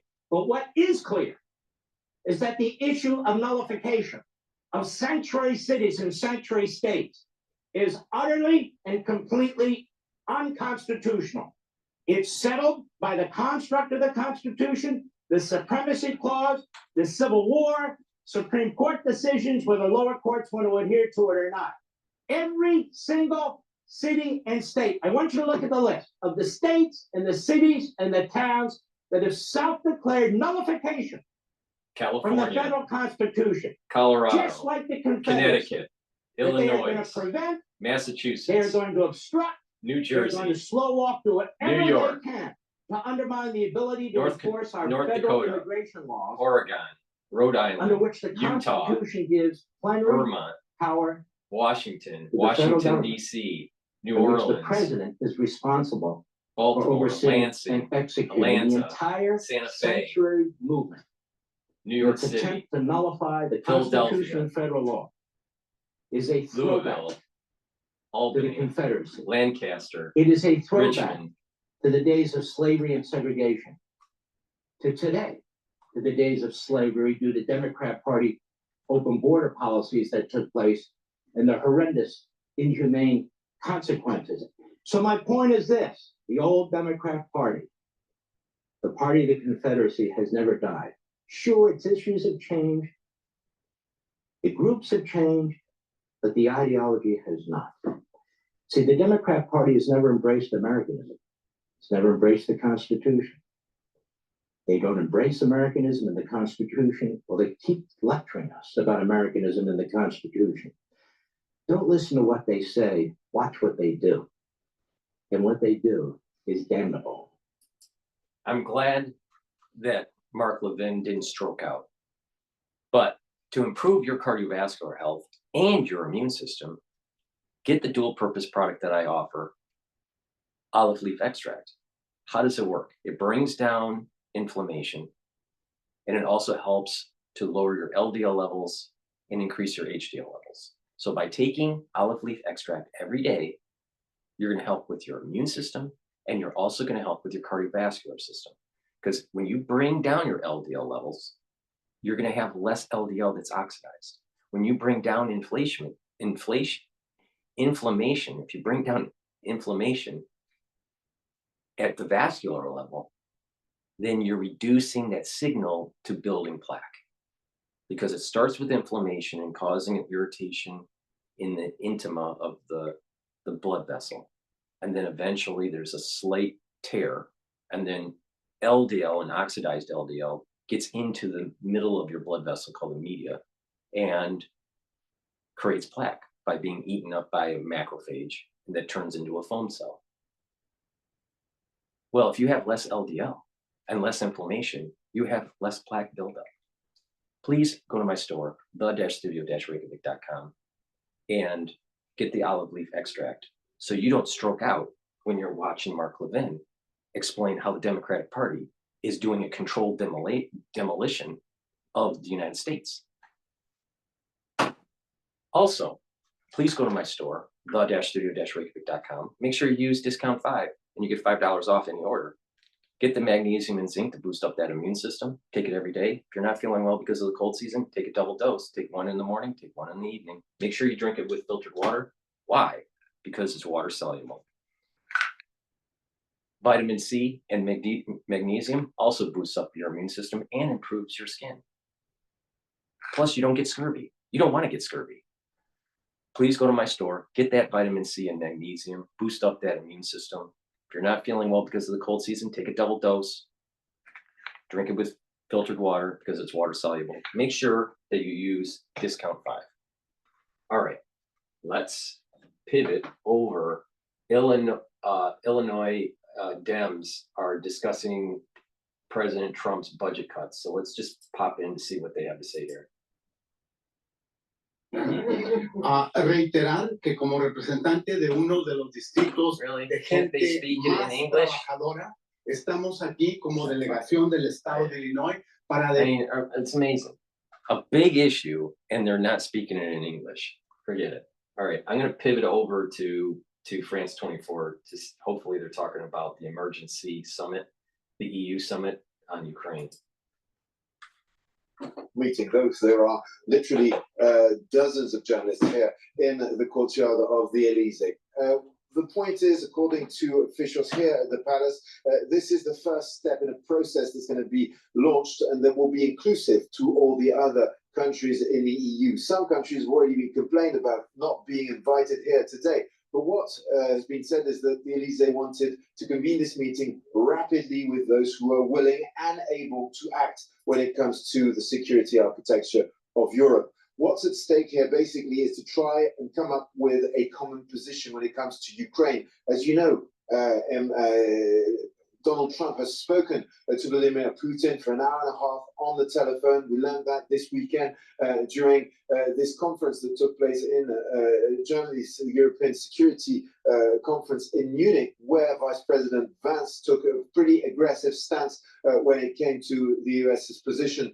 As for Europe, he'd also spoken to NATO, basically making it very clear that the United States would no longer be a pillar of European security. So what's at stake here is to try and create a new architecture in which there would be a common position, potentially common investment when it comes to military equipment, but also a common position for Ukraine, for example, to put something on the table in order to be included in the peace talks between the US and Russia, which are told to will probably include Ukraine, that is not sure. But for now, the United States have made it quite clear that Europe was off the table. So instead of begging, this is what we've been told here at the Elysee Palace, the idea was to come with a proposal that could include monitoring the ceasefire, maybe backup to Ukrainian forces when it comes to securing a future border or ceasefire line, and indeed a commitment of Europe to Ukraine and more broadly, Europe's security. This is very much what's on the line here today.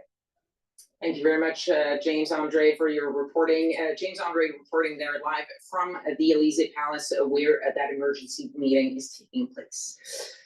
And of course, we've been talking about this meeting in Paris. There were meetings in Munich, future meeting in Riyadh, a phone call between Donald Trump and Vladimir Putin. The war in Ukraine is at the heart of a diplomatic tug of war that seems to be excluding Ukraine. Charlotte Hughes and Jean Barrère have this report on what Ukrainians themselves think of the recent developments, including those talks between the US and Russia to end the war. Away from diplomatic discussions and international summits, Ukrainian soldiers continue to train in the hopes of repelling Moscow's forces. Russia now controls around a fifth of Ukraine's territory, mostly in the south and east. Donald Trump appears intent on ending the war with a deal that involves making concessions to Moscow, a troubling prospect for these soldiers. I think it'll be chaos. The fighters, the guys who are now fighting for our land, for pieces of our land, I think they won't listen to Zelensky and will keep pushing because this is our land. How can we give it to someone just because they took it? I don't think it's going to work out. Well, you know, the thing is that both sides are exhausted. Both sides need other countries to help continue on the war. Putin's exhausted with the war, and Zelensky is exhausted with the war. Zelensky can't continue fighting if the United States pulls out. That's why he's so worried, and he's begging the Eurowhiners to fund continuing on. All right, let's go to CNN, where this is a Russia expert on the most important issue for U.S. with the talks with Putin. So let's go with this. Joining me now to discuss this, CNN contributor and former CNN Moscow bureau chief, Jill Doherty. Thank you for being here. I want to ask, what do you see as the most important issue for the U.S. to raise during these talks with Russia in Saudi Arabia on Tuesday? Well, ultimately, I think the most important thing overall is long-term security. I mean, they eventually will probably come up with some sort of immediate ceasefire or whatever you want to call it. But nobody really believes that the ceasefire is going to last until you know where you're going after the ceasefire, or at least during the ceasefire. Because the question is really, would Russia be able to come back after some type of period and perhaps you attack Ukraine again? Or as some of the countries in the region believe or fear, that they might actually, try to invade or move. Let's into another- dissect what she's saying. All right, let's put a common sense hat on for a second. All right, and you don't have to be a geopolitical expert on this. All right, Trump's going to be in office for 4 years. Do you really think that he's going to allow Putin to re-engage in military operations after a peace agreement? Of course not. And I wouldn't be surprised that Trump pushes for integration back into the G8, which is good for the United States, for Russia to be part of those conferences and summits, but also it weakens the BRICS. So it's a great play for Trump. Trump's not going to allow Putin to do that. Putin's 72 years old. So you kick this thing out 4 years. 72 plus 4 is 76. Do you really think that Putin will have the energy, the health, or the backing of the Russian people to reinitiate a war effort with Ukraine? I don't think so. So let's stop pretending. It's not going to be Putin. The question is, what will happen with the president that replaces Putin? And I suspect that good economic integration with the Western world of Russia is going to strengthen ties between Russia and the United States. So the United States can use them as an ally for a multi-front war with the CCP.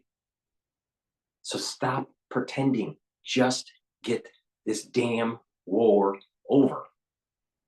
But Zelensky, he knows that he's near the end of the line and that he's going to get kicked out as president of Ukraine in elections, and his power is gone. His cocaine stash is gone. And he's like he's like a person drowning in the ocean. And he's looking for someone to attach to prevent him from drowning. Region. Now, the Russians say we have no intention, but still, this really is the question. Short term, and obviously, Paul, right now, there's a lot of short term going on. I mean, the pace of this is very quick. There aren't a lot of details, but the details have to be clear if you're going to have long-term security. What do you make of the fact that Ukraine will not be present? There was a question that was brought up in the chat. What will happen when Canada says that they're not going to be selling any more oil to the U.S.? The United States can produce a lot of oil and gas, all right? The Midwest does import quite a bit of energy from Canada. Short term, what that would mean is that gas prices and energy prices will go up. Brent will go up, WTI will go up per barrel, natural gas futures will go up. But it's the big effect with gasoline prices is going to be in the Midwest. But over time, through increasing energy production in the United States and shifting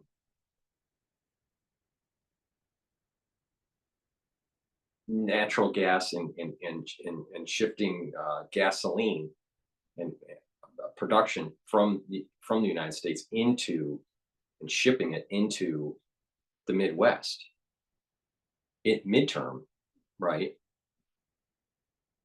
The prices would start to go down. But short term, the Midwest is going to feel the largest effect by it. The southern states, the East Coast, they'll feel the pressure of the price moves in the futures market. But supply isn't really going to be disrupted. The supply disruption is going to affect the Midwest. Now, because there's a lot of manufacturing in the Midwest, that's going to suppress manufacturing. So in the short term, it may, for some cases, you may see a reduction in manufacturing because of it while we restructure this. But this is the whole point. We should increase not just our energy production, but our energy distribution. This goes to being able to move energy around the country when we need to. It also means that we need to invest in our energy grid, our electrical grid. It's not just fossil fuel, but just the electrical energy distribution grid has to be improved and hardened, especially through an EMP. And having ports for LNG to be able to export. So this short term, it's going to cause prices, if Canada does this, it will cause prices to go up in the United States. It's going to affect the Midwest the most, especially with supply. And most people are going to see it with gasoline. And when gasoline is too high, car prices go down. People have less money in their wallet because of the cost of gasoline.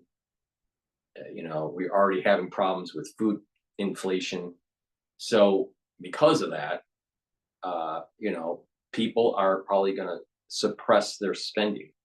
There's probably going to be a demand shift with their spending, at least short term. But we need this signal. We need this stress signal. All right. We need to stop pretending, oh, we're afraid to have high gasoline prices, so we can't negotiate with Canada. We can't, let me rephrase that. We can't push tariffs on Canada because we're worried about high gasoline prices in the Midwest, or we're worried about elevated future prices in the energy markets. That's the wrong thinking. We use that as a signal, a social signal, to harden our own energy production and energy distribution. That's the right way to look at this. It's better to take short-term pain and have to be more self-reliant in the long term.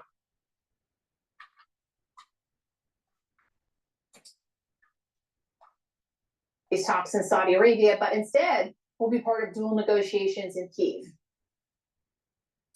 I think if you talk to President Zelensky, probably off the record, he would be very concerned. I think the Ukrainians, there's no question, feel that they are being at least put in second place at this point, because a lot of the immediate dialogue is between the United States and Russia, and specifically between Putin and Trump. And Zelensky is feeling that he is somehow, the second. Another person asked a question. Dr. Paul, do you still talk to brother? Any chance he will be on your stream again? I don't talk to brother, but not just that. Think about what we went through. The crisis in 2020, which lasted a few years, it's like a war. And there's lots of activity, but you don't keep on looking back at the war once the war's over. Now, there is an afterglow, there is an aftershock of the war. But think about all those people that served in World War II. A lot of them, not all of them, but a lot of them sat in a rocking chair talking about the war. What they did at the Battle of the Bulge, what they did when they parachuted into, wherever. How did they storm the beach that's in some island in the Pacific? And then you had other veterans that just moved on with their life. If you listen to people that just keep on resurrecting those warriors, they're boring people. And they're not looking forward into the future. The war is over. There is no reason to keep on resurrecting it. You need to pay attention to what's happening in front of us and not so much the rear view mirror. So that's the lesson learned here. people that have been doing this kind of podcasting during the crisis of 2020, or investing, independent journalism, whatever you want to call it. That was the war years, the COVID war years. But sitting in a rocking chair, keep on talking about the good old days, that's retarded. That's totally retarded. You know what you need to really worry about? H5N1. What's going on with our weakened immune systems? How do we get healthy? As the titer levels start to go down, as our bodies start to heal through the aftershock, how do we reboot into having a life of purpose? And how do we reboot our lives where we move forward in a positive direction, especially for ones that have lost people in their family during the COVID war years? All right, that COVID war years is just like World War II. It's over. Don't keep on resurrecting bullshit. But there's a lot of podcasters, a lot of celebrity doctors like Dr. Drew and others that just keep on resurrecting it. They're no different than veterans in a war that sit in a rocking chair thinking about the good old days. I don't do that. It's that simple. I only have one direction, and that's forward. There is no such thing as backward. Thought in the administration, not the first. So that is a problem, but he does not have, at this point, a really strong negotiating position. The war has been going very poorly at this point, or at least it's kind of in a situation of stasis.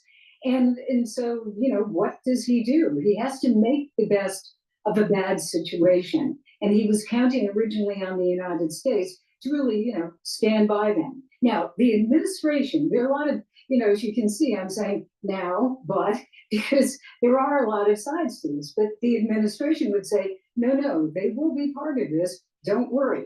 But I think the Ukrainians are worried. When do they come into the negotiations? When everything's already on the table and they don't get a way to define where everything's going? Well, Trump's special envoy to Russia and Ukraine says there will need to be concessions from Russia. What do you think that could look like? I am not quite sure what that would be. At this point, it appears in public statements, at least initially by the administration, and especially the administration officials, Secretary Hegstaff, the defense secretaries especially, that Russia is going to get a promise of no NATO membership for Ukraine. It will probably also get territorial concessions, meaning the territory that it has taken from Ukraine will remain under Russian control. They are looking at economic sanctions. You just mentioned that it would be huge for Russia to get a lot of those economic sanctions rolled back.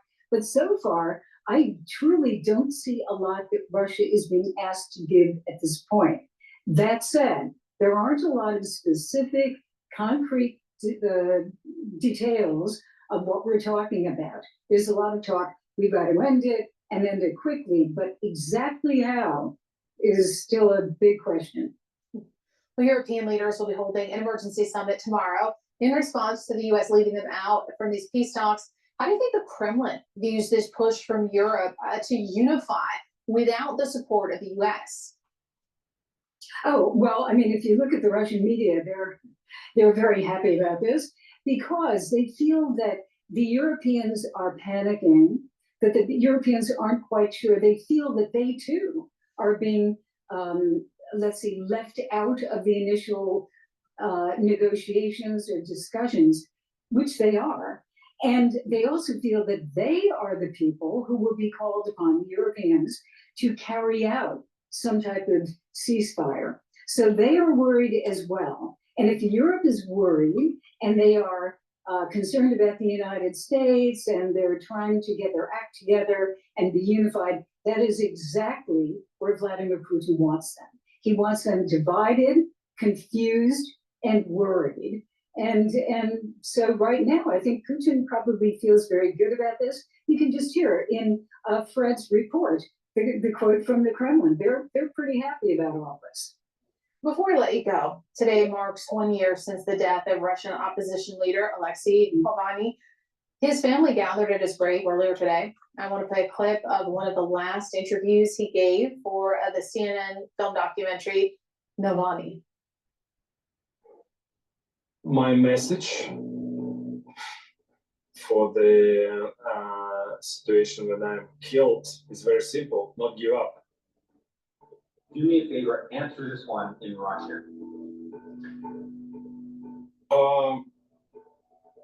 И здесь у меня просто очевидная вещь. Ну, не сдавайтесь. Не надо, нельзя сдаваться. Если это произошло, это означает, что мы необыкновенно сильны в этот момент, раз они решили меня убить.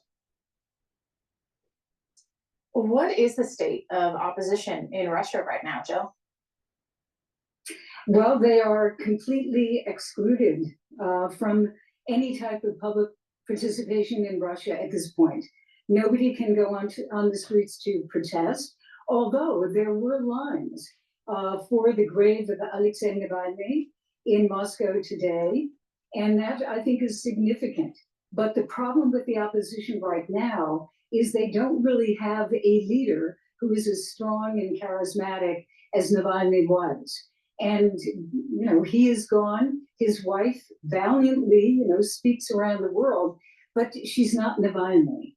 And so I think at this point, the the opposition would really like to have somebody with that, the sheer political force and public influence that he had. But there really is no one at this point. So it's I would say a sad day on many levels for the opposition. Jill, thank you so much for joining us. Please go to my store, the-studio-reykjavik.com, and help support my work as we move forward into the future and not look back and sit in a rocking chair. Get the digestive enzyme complex. This will help to reduce the load on your pancreas. As you get older, your pancreas doesn't work as well, no matter what your age, no matter what your health, your pancreas does decline over time, all right? But you can reduce the load on your pancreas by watching what you eat, reducing your sugar content, and taking supplements that will help you digest your foods easier. Digestive enzyme complex breaks up carbohydrates, proteins, and lipids. So take this every day and reduce the load on your pancreas. If you are an athlete, either younger or older athlete, taking digestive enzyme complex is going to help you break up your pre-workout or your post-workout nutrition. And that way you're going to be fueling your body quicker and you're going to recover quicker. So please go to my store, the-studio-reykjavik.com, get the digestive enzyme complex, reduce the load on your pancreas, and break up your carbohydrates, proteins, and lipids. Use discount 5 and you get $5 off. Taking a good probiotic is really important for your overall health. I have a veggie cap version and I have a powdered version. I prefer to take the powdered version because I take a lot of different powders. I take the lignans and I take the collagen and the boomer boost and the barley, all right? So, but it's just easier for me, all right? For other people, it may be easier just to take the probiotic using the veggie cap. But either way, take a good probiotic, go to my store, the-studio-reykjavik.com. The link is in the description of this video and all my videos. Get the probiotics, improve your gut biome, bring down inflammation. And by bringing down gut inflammation, you're improving your immune system, you're improving your mucosal layer and your inner lining of your gut. And when you do that, you're reducing leaky gut syndrome and you're reducing mutations in the crypt. So with good gut health, you're reducing the chances of forming polyps. Also, you're going to have better metabolism and you're going to have more energy because you're absorbing your nutrients better. You're going to have better health of your liver. You're also going to be able to sleep better. You're going to be able to concentrate better. You're reducing the chances of early onset of dementia. Good gut biome improves your skin and your hair and your nails. A lot physical manifestation of can happen if you have a poor gut biome. But you can improve the physical manifestation. You can improve your organ systems by having a good gut biome. So please go to my store, the-studio-reykjavik.com, and take these probiotics. Use discount 5, and you get $5 off. Good health does start with the gut. A lot of people in the United States, because of the SAD diet, the standard American diet, the SAD diet is killing you because it's killing your gut. So please go to my store, the-studio-reykjavik.com. And lastly, omega-3. It's a supplement you should be taking every day to improve your total cholesterol. It brings down LDL levels and increases your HDL levels. So that means your total cholesterol is improving. And by bringing down the LDL levels, like I said, you're reducing the chances of it being oxidized and reducing plaque buildup. In addition, omega-3 brings down systemic inflammation and prevents your red blood cells from sticking too much. That means it's reducing clot, overclotting. Please go to my store, the-studio-reykjavik.com. Take omega-3 every day. Use discount 5. It's a big secret. Use discount 5 and you get $5 off. All right, I want to go to Al Jazeera talking about the Ukraine war here. With Russian people or without people, or with only rare earth minerals. Here he was partially paraphrasing Donald Trump, who had earlier said that he wanted $500 billion worth of rare earth minerals from Kiev as payment for US military aid to Ukraine, something Ukraine considers immoral against the backdrop of all the death, suffering, and destruction and displacement of the Ukrainian people there. All right, well, let's take a closer look at what's happening on the ground in Ukraine. And the Institute for the Study of War estimates that Russia currently controls just less than 20% of Ukrainian territory. They have been making gains in several directions, notably near Donetsk. Russia's forces national economics and are now advancing towards the strategic hub of Pokrovsk. But Ukraine still holds ground in Russia's Kursk region, including the town of Sudzha. It controls about 500 square kilometers there, half of its initial gains when it launched a cross-border incursion in August. Charles Stratford has been speaking to Ukrainians in the capital, Kyiv, about their reaction to the US-Russian-led peace talks. 3 years since Russia's full-scale invasion of Ukraine. It now occupies around 20% of this country. Of course, it's 10 years since Russia occupied Crimea. We've been trying to gauge the mood here in Kiev amongst the people about this new reality. Yes, everybody we've spoken to wants peace, but many of them don't want peace at any cost. And they certainly are very concerned about a peace that they believe is being dictated by the new man in the White House. I have mixed feelings because I want peace to finally come, but I do not support peace at any cost. I'm very against potential loss of Ukrainian territories. Yeah, so my attitude to this is that Europe will not go anywhere. It will wake up. They understand that Ukraine is fighting for them. And if Ukraine falls, then all of Europe will fall too. Everything can be fixed. Everything can be done. But war won't bring my son back. He was 30 years old when he was killed. I prayed for Trump. I really wanted him to be elected. He was elected, but my son is dead, and the war continues. It's emotional responses like that that truly highlight the level of suffering being endured by millions of people across Ukraine, especially those who've lost friends and loved ones, and those who used to live in what are now the Russian-occupied territories. There is an underlying feeling of deep uncertainty here today as this country deals with this new reality and as diplomatic efforts and leaders around the world struggle to deal with trying to find a peace plan to end this war. Charles Stratford, Al Jazeera, Kyiv.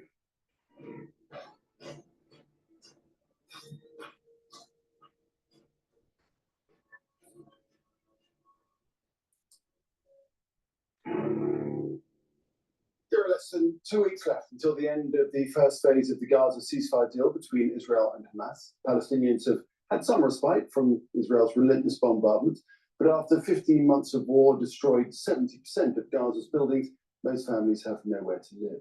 Israel is blocking the entry of bulldozers and heavy equipment needed to clear the rubble, to recover the thousands of bodies buried beneath the ruins of homes. Convoys of trucks carrying mobile homes and tents are also being held on the Egyptian side of the Rafah border crossing. Ibrahim Al-Khalili takes us to one neighborhood in Gaza City where people are forced into tents because of the destruction. The humanitarian crisis in Gaza has been exacerbated by the significant delays in the delivery of tents and caravans intended to provide shelter to the hundreds of thousands of displaced Palestinians, despite a ceasefire agreement stipulating the entry of caravans, 6,000 caravans and 200,000 tents for displaced Palestinians. The progress has been hindered by the Israeli occupation forces, and these civilians who returned from southern part of the Gaza Strip to the north to find their homes completely destroyed are now living in the open. As you can see, the situation is getting much more dire in this makeshift place. As you can see, Tent City here has been set by these displaced Palestinians. Now they are living a new reality, displacement after displacement. After the war ended, now they displace another time and they face harsh weather conditions. The weather adds an extra element of suffering to these displaced Palestinians in Gaza Strip. Brahim Khalili, Al Jazeera. All right, I'm going to be shifting over to Fox News talking about the 2% target. Economist reveals how long it will take Trump to tame inflation. Listen to what Trump's National Economic Council Director Kevin Hassett had to say about the plan, the administration's plan, to bring down inflation. Well, where does inflation come from, right? And so what we're doing now is we've got really a multifaceted plan to end inflation, but we're going to have a macroeconomic change that has supply side tax cuts, so we have more supply, and we're going to reduce government spending, both through what DOGE is doing and through congressional action. And so therefore, the macroeconomic forces that Jason Furman said were a tragedy are going to be reversed. That's a good thing. Then we're also going to have a lot of energy production, a lot of deregulation.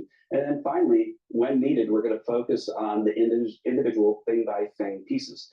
We need an economist, and we got one. His name is Stephen Morley, joins us this morning. Right, Stephen. Supply side tax cuts, energy and regulation reform, end of waste and fraud. Will that bring inflation down to the below 3%? Well, you don't have to believe me, and the answer to that question is yes, but you just have to believe your own two eyes. And we know what happened when Trump was president in his first term, and you know that the inflation rate was actually below 2% on average the 4 years was when Trump was in office, because he did do those supply side pro-production policies, including, by the way, drill baby drill, deregulating. All those things are good for keeping inflation restrained. Don't forget, the reason inflation went up to 9% under Biden was the massive spending spree, and we're already seeing with our own two eyes what Elon Musk is doing to try to end that. But it will take a while to get inflation truly down back to between 2 and 3%. Yeah. It's going to take a while. Well, hold on. Let me tell you something.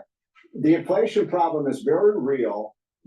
Trump has inherited a rising inflation rate from Biden. I mean, I almost fell off my chair when I saw Chucky Schumer blaming Trump for the big acceleration of inflation over the last 3 months. Trump wasn't even in the White House at that time. None of his policies have been implemented. But right now, if you look over the last 3 months, inflation is running at 4 to 5%. I don't understand why there's all this chatter about the Fed lowering rates when you have inflation that high. Now, I do think Trump's going to bring it down, but I agree with what you're saying. It's going to take 3 to 6 months to get inflation back to that 2% target. But reciprocal tariffs, they're not going to help, are they? Yeah.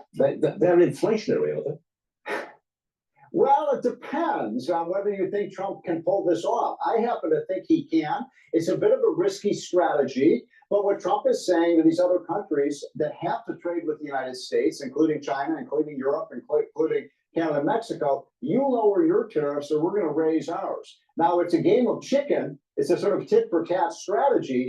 But I think at the end of the day, and this is the probability, there's no assurance that this will happen. But I think at the end of the day, these countries will hem and haw, but they will be forced to bring their tariffs down.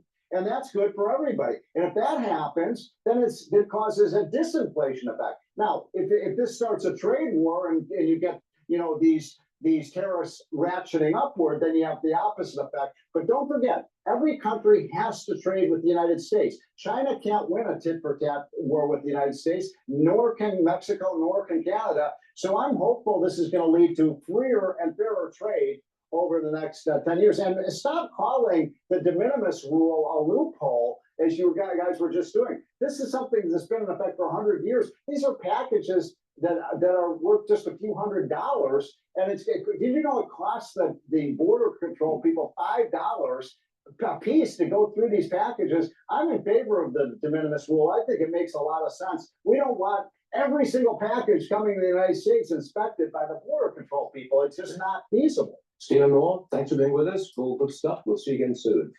Please go to my store, the-studio-reykjavik.com, and get the vitamin B complex. This helps to boost up your metabolism. The first 4 B vitamins helps the health of the mitochondria during the electron transport chain. That boosts up your ATP levels. And B12 helps to protect your neurons. So a great way to improve your cellular metabolism and boost up your energy levels and protect your neurons, get the vitamin B complex. If you're 40 plus years of age or older, you need to take B vitamins on a regular basis to protect those neurons. Neural health is really important.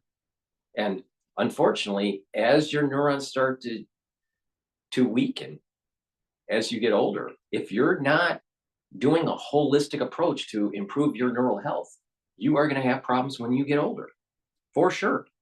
So please go to my store, the-studio-reykjavik.com. The link is in the description of this video and all my videos. Click the link, go to the store, get the vitamin B complex, use discount 5 to get $5 off any order. Good night formula, really important to take. Take it every day. Why? Because if you are in 3 cycles, if you get on average 3 cycles of REM sleep and deep sleep a night, you're going to be well rested. So you're going to have more energy.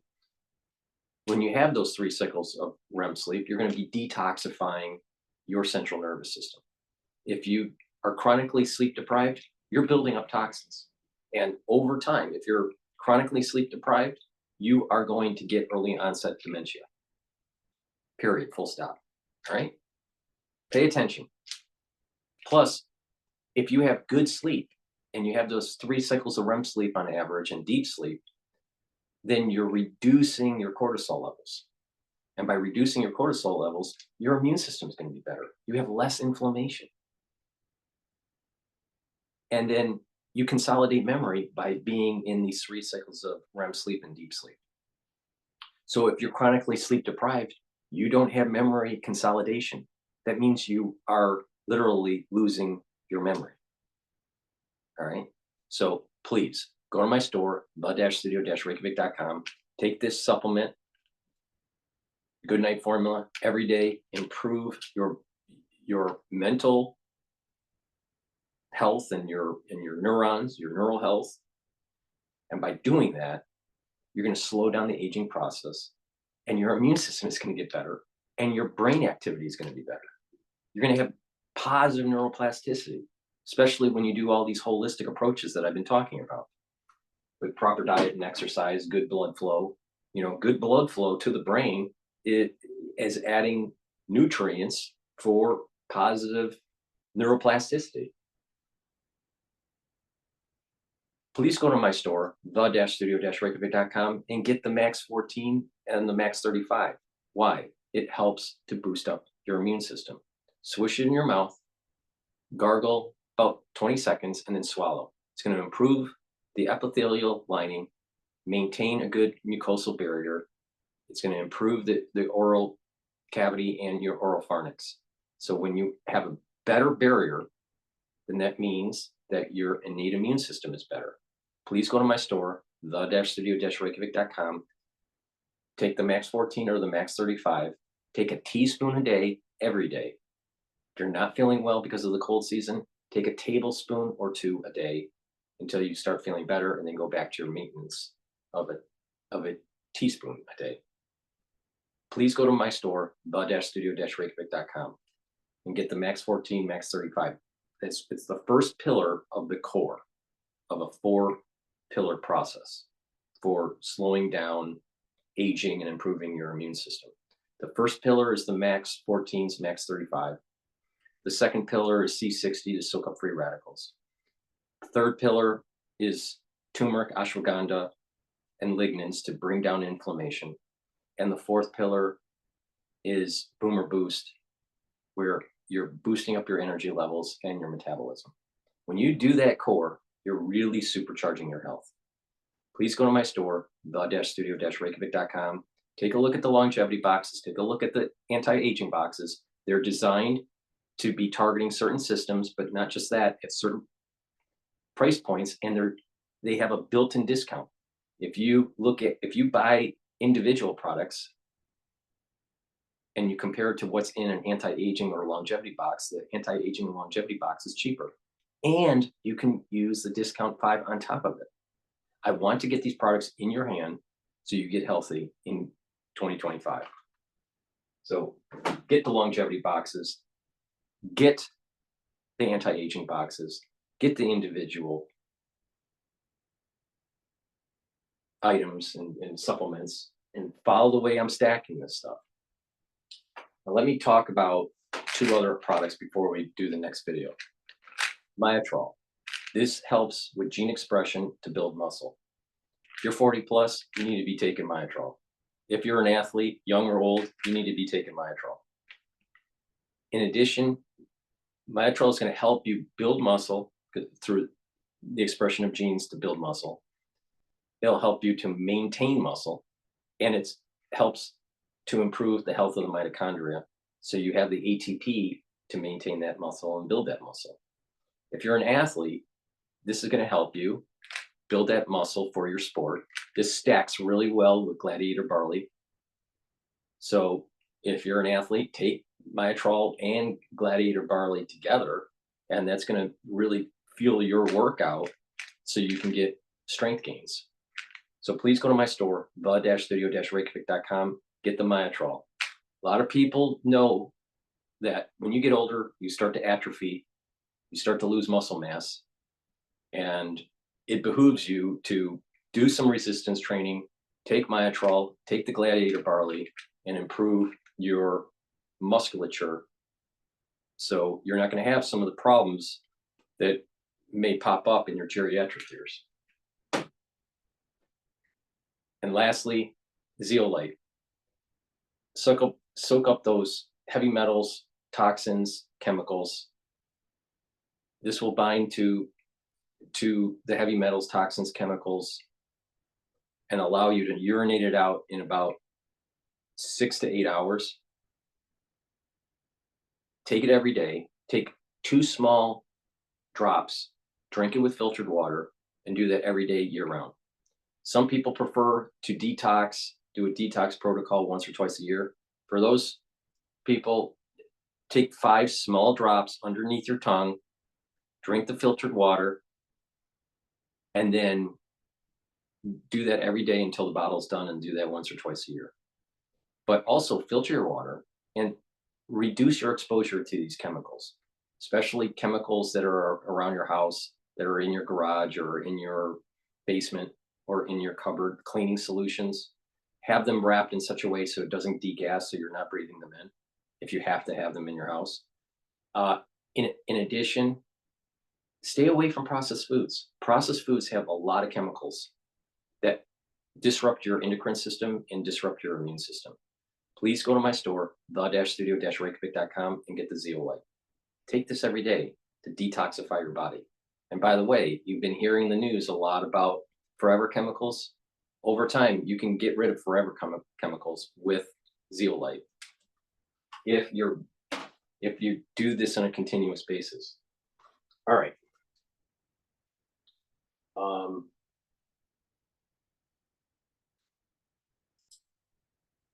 Let's go to Al Jazeera. They're talking about Beijing right now.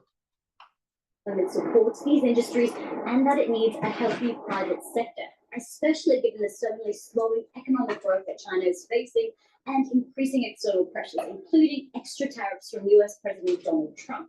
This summit is also an about-face from Beijing's stance in 2020, when the government cracked down on the private sector and actually moved to curb the expansion of many fast-growing companies. Alibaba founder Jack Ma was himself silenced and sidelined for criticizing government red tape at the time.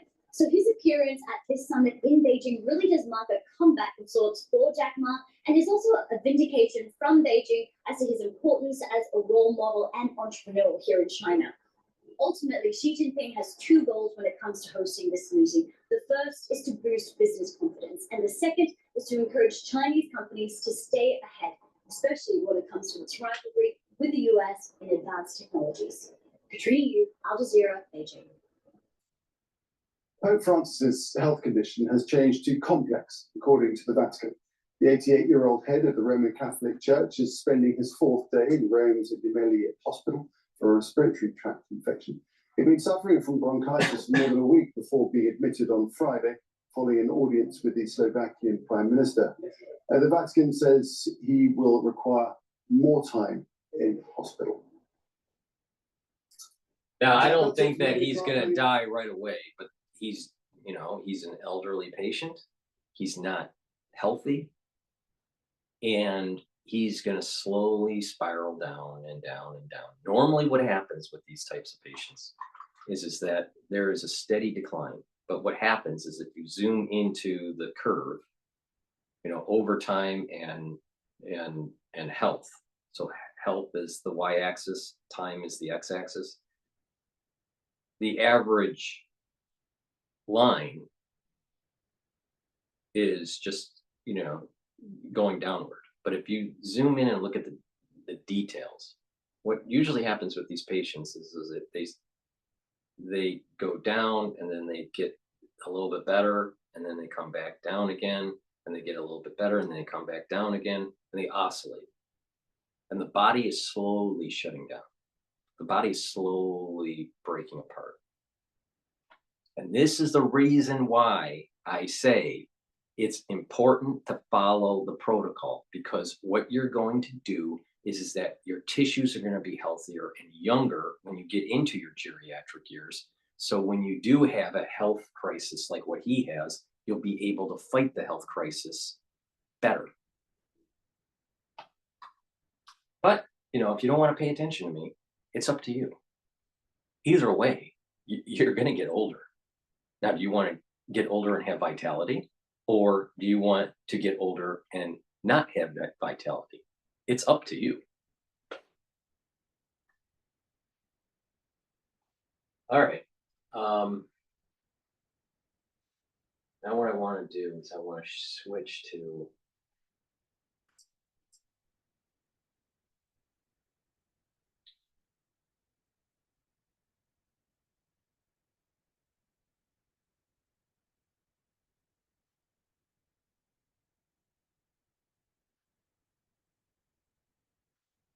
UN briefing, as today marks 500 days in war in Gaza. Let's just go to the UN here. They're making a statement. He reiterated the importance of an inclusive Syrian-led political process supported by the international community. He also took part in a side event on women, peace, and security. He emphasized our call to all parties in Syria to uphold their international commitments, respect the rights and the dignity of women, and to ensure their full participation in shaping the country's future. This includes guaranteeing access to education, freedom of movement, political representation, and protection from violence and exploitation. And on the humanitarian front, today, our humanitarian colleagues completed a mission to Daria in rural Damascus to visit a farm that had been cleared of explosive ordnance with the support and funding from the Syrian Humanitarian Fund. With hostilities subsiding in parts of Syria, our humanitarian partners are scaling up mine action work in newly accessible areas, including former front lines where contamination is high. Since December, a total of 138 minefields and other areas contaminated with explosives have been identified in Idlib, in Aleppo, in Hama, Deir ez-Zor, and Latakia. During the same period, our partners have disposed of more than 1,400 unexploded ordnance items across Syria. Mine action partners continue to report casualties due to explosive ordnance, and that is happening, sadly, on an almost daily basis. Since December, over 430 deaths and injuries have been recorded. Nearly a third of them were children. Farmers and shepherds account for a significant portion of these casualties.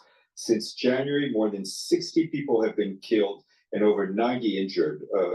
These are farmers and shepherds while tending to their land or their grazing animals.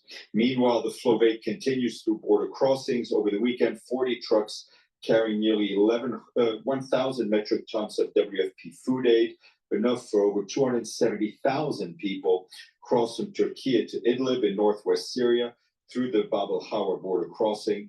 Partners have also expanded the imports of food and other assistance from Jordan to Syria since the start of 2025. And our Undersecretary General for Peace Operations, Jean-Pierre Lacroix, will begin a visit to Sudan, South Sudan, and Abyei starting tomorrow from the 18th to the 24th of this month. In Port Sudan, discussions with high-level officials in the government will focus on strengthening cooperation and coordination to support peacekeeping efforts in the Abyei region. He will then head to South Sudan, where he'll meet in Juba with government officials and other key partners to discuss ongoing operations both in South Sudan and Abyei, where we have peacekeeping operations. Discussions will include our support for the peace process, as well as assessing the region's evolving security dynamics.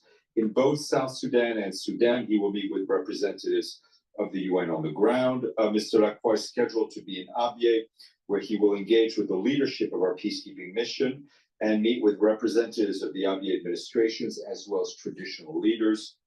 We are continuing to listen in there to the UN daily briefing as we are anticipating a number of live events to get underway, including a group of bipartisan U.S. senators in Tel Aviv right now, as Secretary Rubio met with Israeli Prime Minister Benjamin Netanyahu yesterday. We're going to step away for another 2-minute break here on Live Now for Fox, continuing our live coverage after that.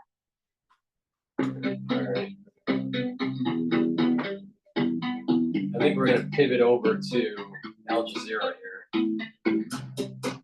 But before we do, please go to my store, the-studio-reykjavik.com. The link is in the description of this video and all my videos. Lignans, it's a powder. It brings down inflammation and soaks up free radicals because it's an antioxidant. It helps with your endocrine system and your immune system. And it's a great stack for cardiovascular health and boosting up your immune system. And that stack is taking turmeric, that brings down inflammation and it soaks up free radicals because it's an antioxidant. And ashwagandha brings down cortisol levels and helps to control your blood glucose levels. When you stack these together, you're helping with your immune system and your cardiovascular system. And a very powerful stack is taking the lignans, ashwagandha, and the turmeric together. It's the third pillar of my core protocol. Bring down inflammation and boost up your immune system. And by bringing down that inflammation regularly, you're going to reduce the stress on your blood vessels. So you're reducing the chances of depositing plaque. So please go to my store, the-studio-reykjavik.com. Use discount 5. get the turmeric, the ashwagandha, and the lignans. Take it every day, and guess what? You're going to get healthy.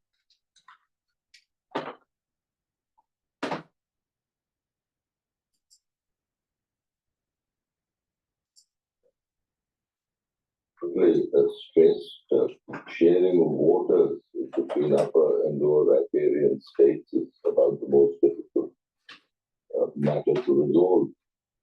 And just as there are passions among the people in Bangladesh on the Tista River, and indeed on other rivers which flow from India to Bangladesh, there are equally passions in India.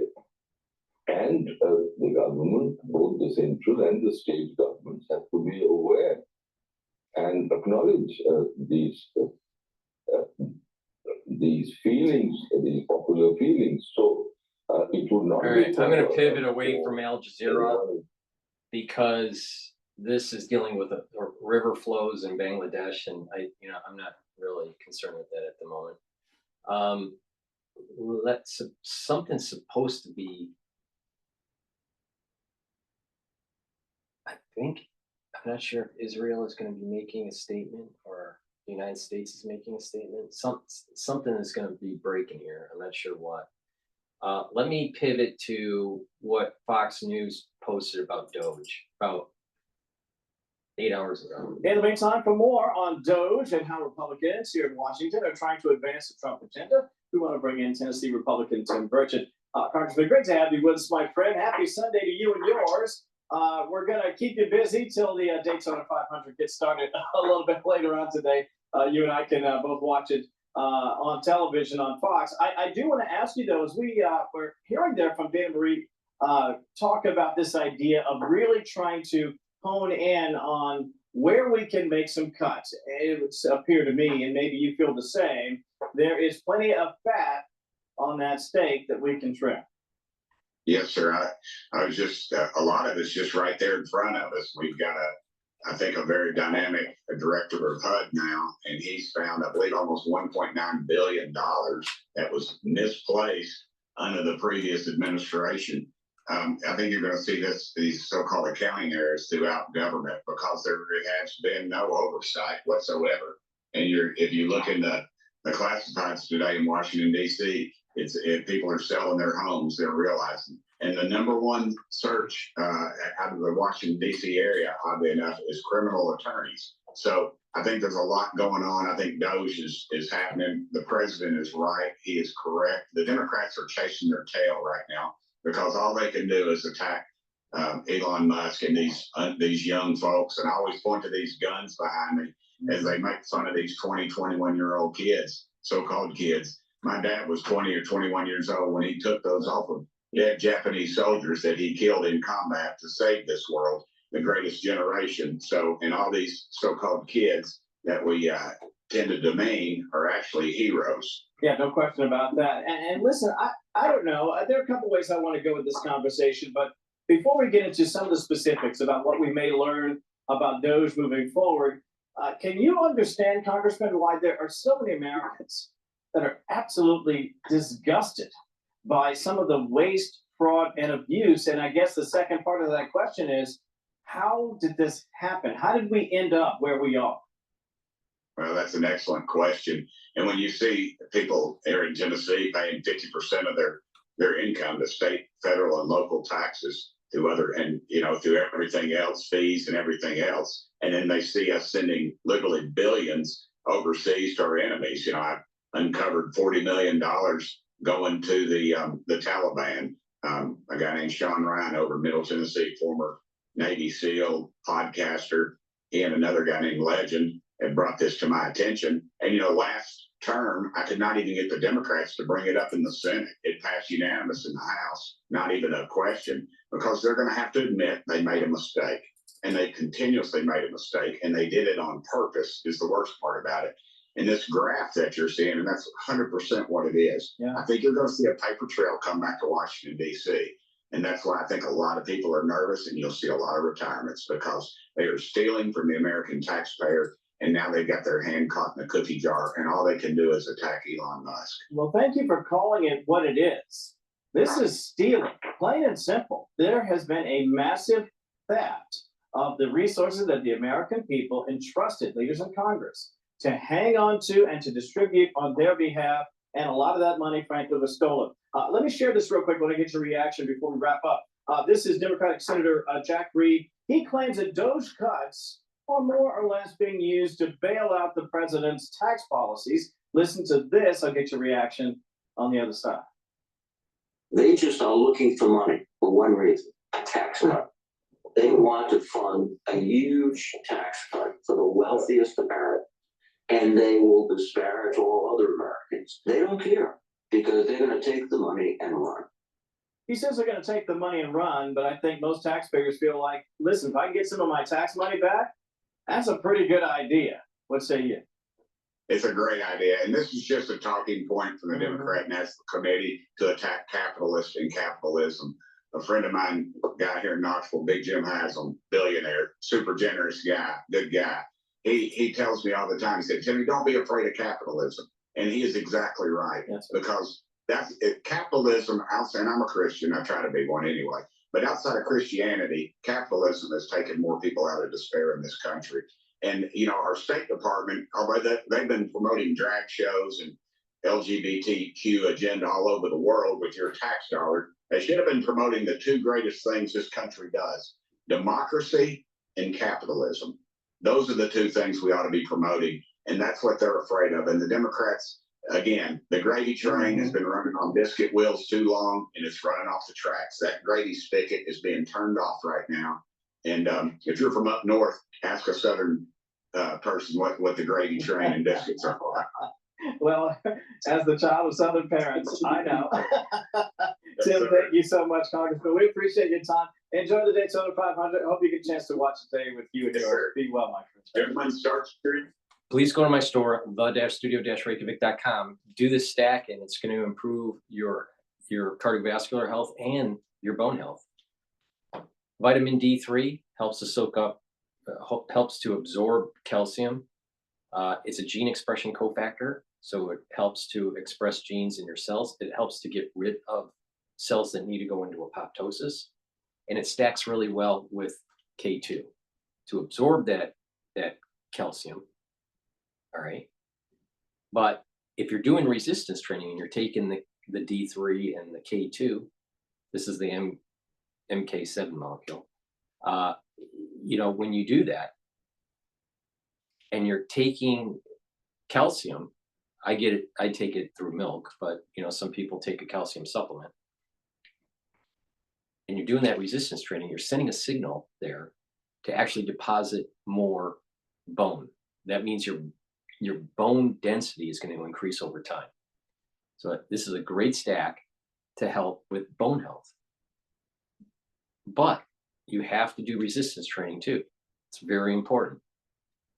In addition, doing this stack and taking higher doses of D3, and I'll do a video about this in another time, there's a protocol to actually reverse osteoarthritis. And I've done this. I had osteoarthritis because I used to do triathlons. And I did this protocol that I learned from Dr. Group about. And after 7 months into it, I reduced the osteoarthritis. So there is a protocol to do it. It can be done, but you have to be diligent. And that first couple months is painful. But then the pain goes away and then you start feeling better. And then over time, the arthritis starts to go away. And for me, it took about 7 months. So, but I'll talk about the protocol. It's taking higher doses of D3 to do it though, and doing light resistance training on the joint that has the osteoarthritis. But the point here is that by taking D3 regularly and taking K2 together with calcium, all right, and doing the resistance training, you're going to build bone density. And over time, you're going to get, your bones are going to get healthier and it won't be as brittle when you get older. It's really important because there's lots of people that are elderly that break their hip and about literally 2 to 3 weeks later, they're dead. That's not an exaggeration. So please go to my store, the-studio-reykjavik.com, get the D3 and the K2 and help with your bone density. This will also help with your cardiovascular health because it's going to prevent depositing of calcium around plaque buildup. A lot of times when plaque forms, there's also calcium deposits that take place around that plaque. Well, you slowly can pull that out and reduce the chances of calcium being deposited. So taking this is also dual purpose, helps with your bone density and your cardiovascular health.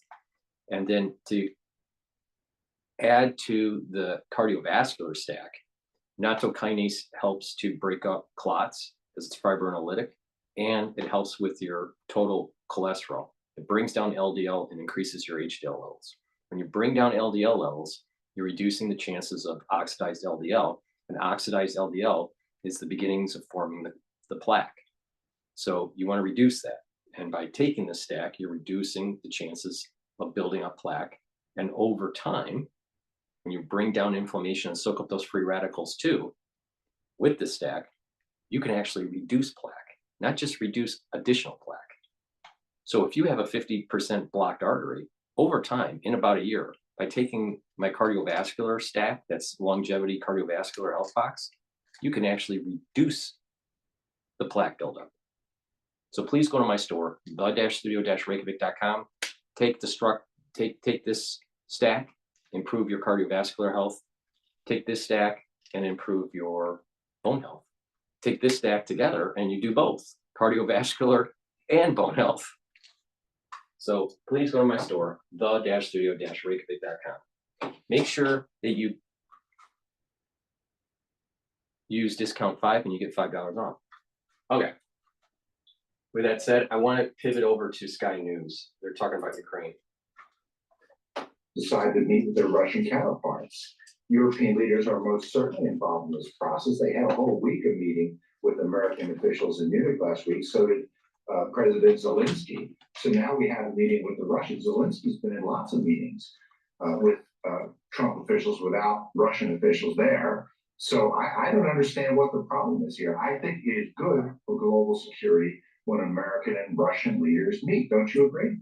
Yeah, well, look, you said you didn't know what was true. I mean, there are European leaders sort of scrambling around in Paris. You have Marco Rubio in Saudi Arabia. You have Zelensky saying, well, I'm not in any of these. My point was, maybe it would be better to have a far more coordinated process. Otherwise, the fear in Europe is that Donald Trump's about to do a deal on Ukraine that would leave Putin claiming victory and that will reward the aggressor. That's the fear in Europe and in Ukraine.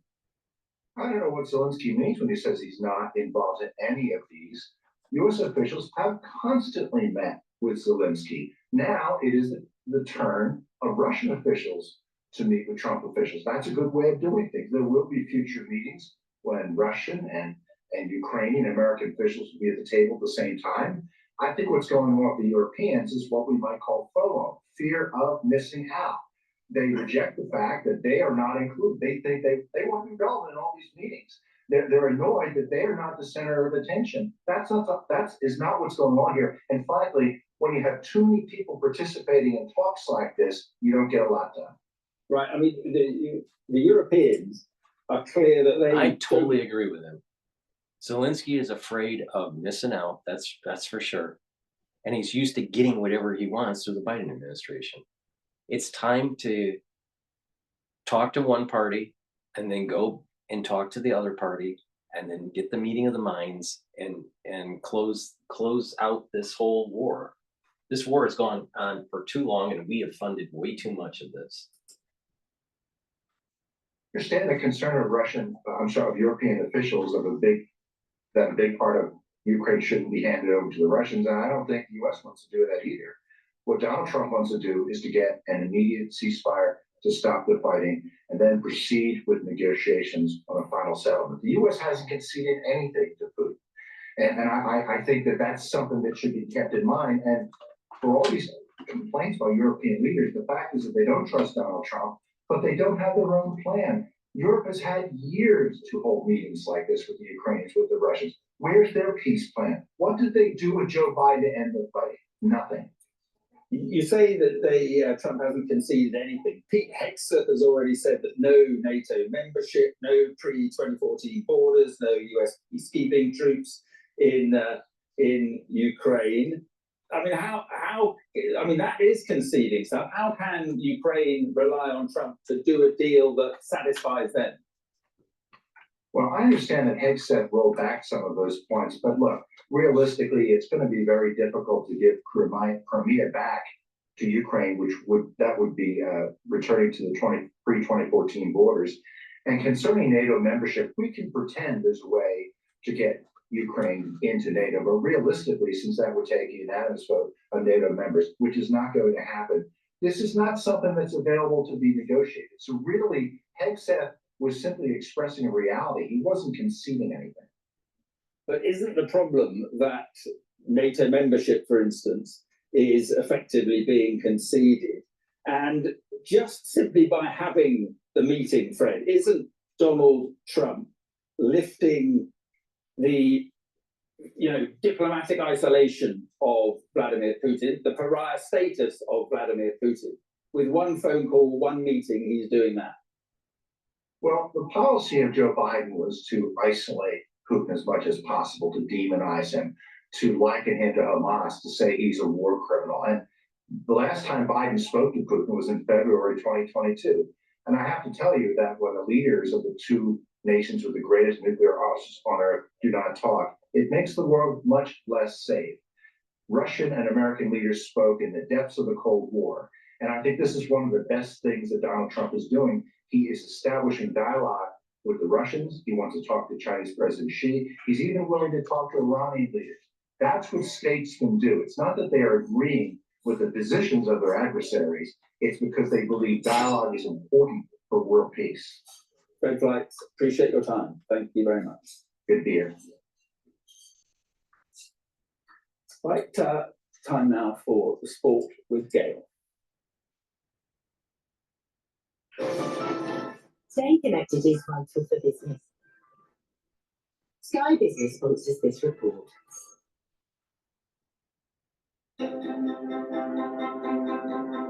Meanwhile, clubs themselves are also conscious of how important relationships with parents are. Hopefully today sets the scene a little bit. First task, guys, just to see what your Thomas opinion is. has If you said scan that that he will QR retire code. at the end of the season. 38-year-old won 2 gold All right, medals I'm in gonna team pivot to France 24 here. Looks like someone's retiring from the Tour de France. titles, also in track cycling. The Welshman's biggest triumph was winning cycling's greatest race, the Tour de France. Thomas finished in the yellow jersey in 2018. He had started the race to help his teammate Chris Froome win another title, but Froome struggled while Thomas won back-to-back mountain stages, becoming the first British rider to win the stage at the Alpe d'Huez. Thomas came third in last year's Giro d'Italia. Despite continuing to be in good form, he said that he feels that now is the time to lead the sport on a high. Thomas will be tackling the Tour de France one last time this summer in a supporting role for his team Ineos. Finally, let's end with some tennis. Teenager João Fonseca has underlined why he is one of the sport's most promising stars, as he won his first ATP Tour title at just 18 years old. The Brazilian beat Francisco Cerundolo 6-4, 7-6 to win the Argentina Open. He came back from an early breakdown in the first set to take the lead. The teenager was then ahead in the second before his more experienced opponent broke back twice. But the Brazilian took total control in tiebreak. Fonseca, at the time ranked 99th in the world, was ranked 79 places below Cerundolo. He is the fourth youngest man to win the ATP title in the last 25 years, and is now part of an exclusive club along the likes of Rafael Nadal and Carlos Alcaraz. Fonseca established himself as an exciting talent in the sport after winning the next-gen ATP finals at the end of last year. He then began the year by stunning Andrew Rublev in the first round of the Australian Open last month. Let's take a listen to him. All right, I'm going to pivot to deep dive. This is now, remember, my show is about showing both sides. I play a lot of Al Jazeera, and they are very anti-Israeli, all right? I play a lot of it. All right. I'm gonna go to deep dive. This isn't TV7 Israel channel. But before I do that, please go to my store, the-studio-reykjavik.com, get the resveratrol. I've been taking resveratrol for decades. It's very important. It helps the health of your mitochondria to boost up ATP levels. It will help you to get rid of cells to go into apoptosis. If you have cells that stop dividing, they just sit there and start collecting garbage, and they don't perform as well. Especially when you get older, they start to accumulate undigested proteins. Usually when your cells start produce proteins, it has a mechanism to break up those proteins and recycle them. But when you have cells that get older, you have proteins that can't be broken apart. They just sit there, all right, and they just start to accumulate, and toxins start to accumulate, lipofuscin and all this stuff, and therefore the cells don't perform as well. And when you get older, you'll have more and more of these cells in your tissue, and therefore the tissue in the organ doesn't perform as well. You want to get rid of those. Resveratrol helps with that. All right. In addition, resveratrol is an antioxidant, so it's going to soak up free radicals. It's synergistic with C60, and synergistic with NAD+ and ubiquinol. So please take resveratrol and take it with something else like ubiquinol or NAD+ or C60. Please go to my store, the-studio-reykjavik.com. Take resveratrol. I've been taking it for decades. It's very important, and you get the most benefit from resveratrol when you stack it with those other items that I talked about. And those other items are this: ubiquinol. Ubiquinol is the most bioavailable form of CoQ10 that you can buy. Most people that take CoQ10, they're not getting the most bioavailable version. This is the most bioavailable version. So go to my store, the-studio-reykjavik.com, and get the ubiquinol. It's an antioxidant, so it's going to soak up free radicals. It's going to help with the health of the mitochondria, so it's going to boost up your ATP, and it is neuroprotective.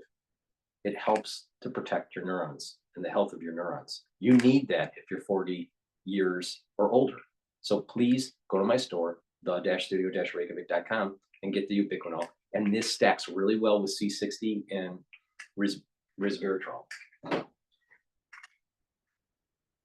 NAD+ boosts up energy levels, helps to heal your mitochondrial DNA and your cellular DNA.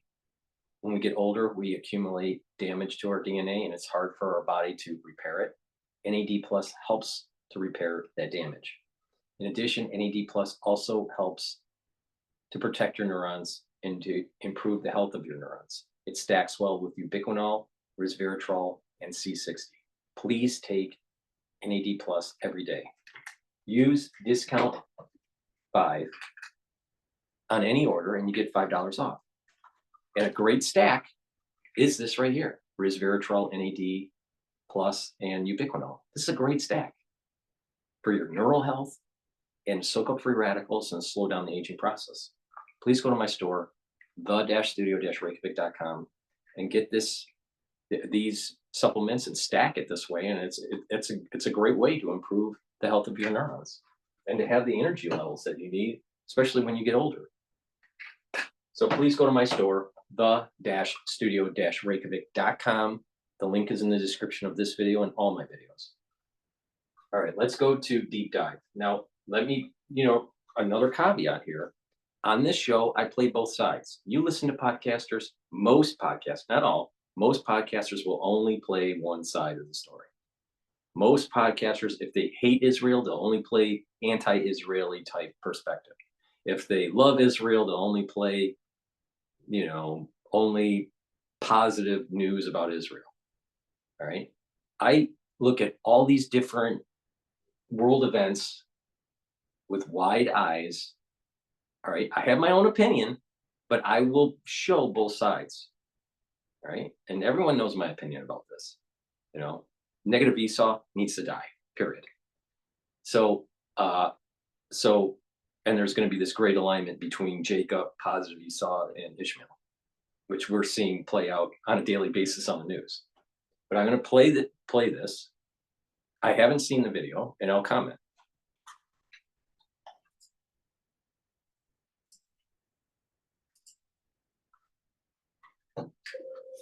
Welcome. This is Deep Dive featuring Hudson Institute.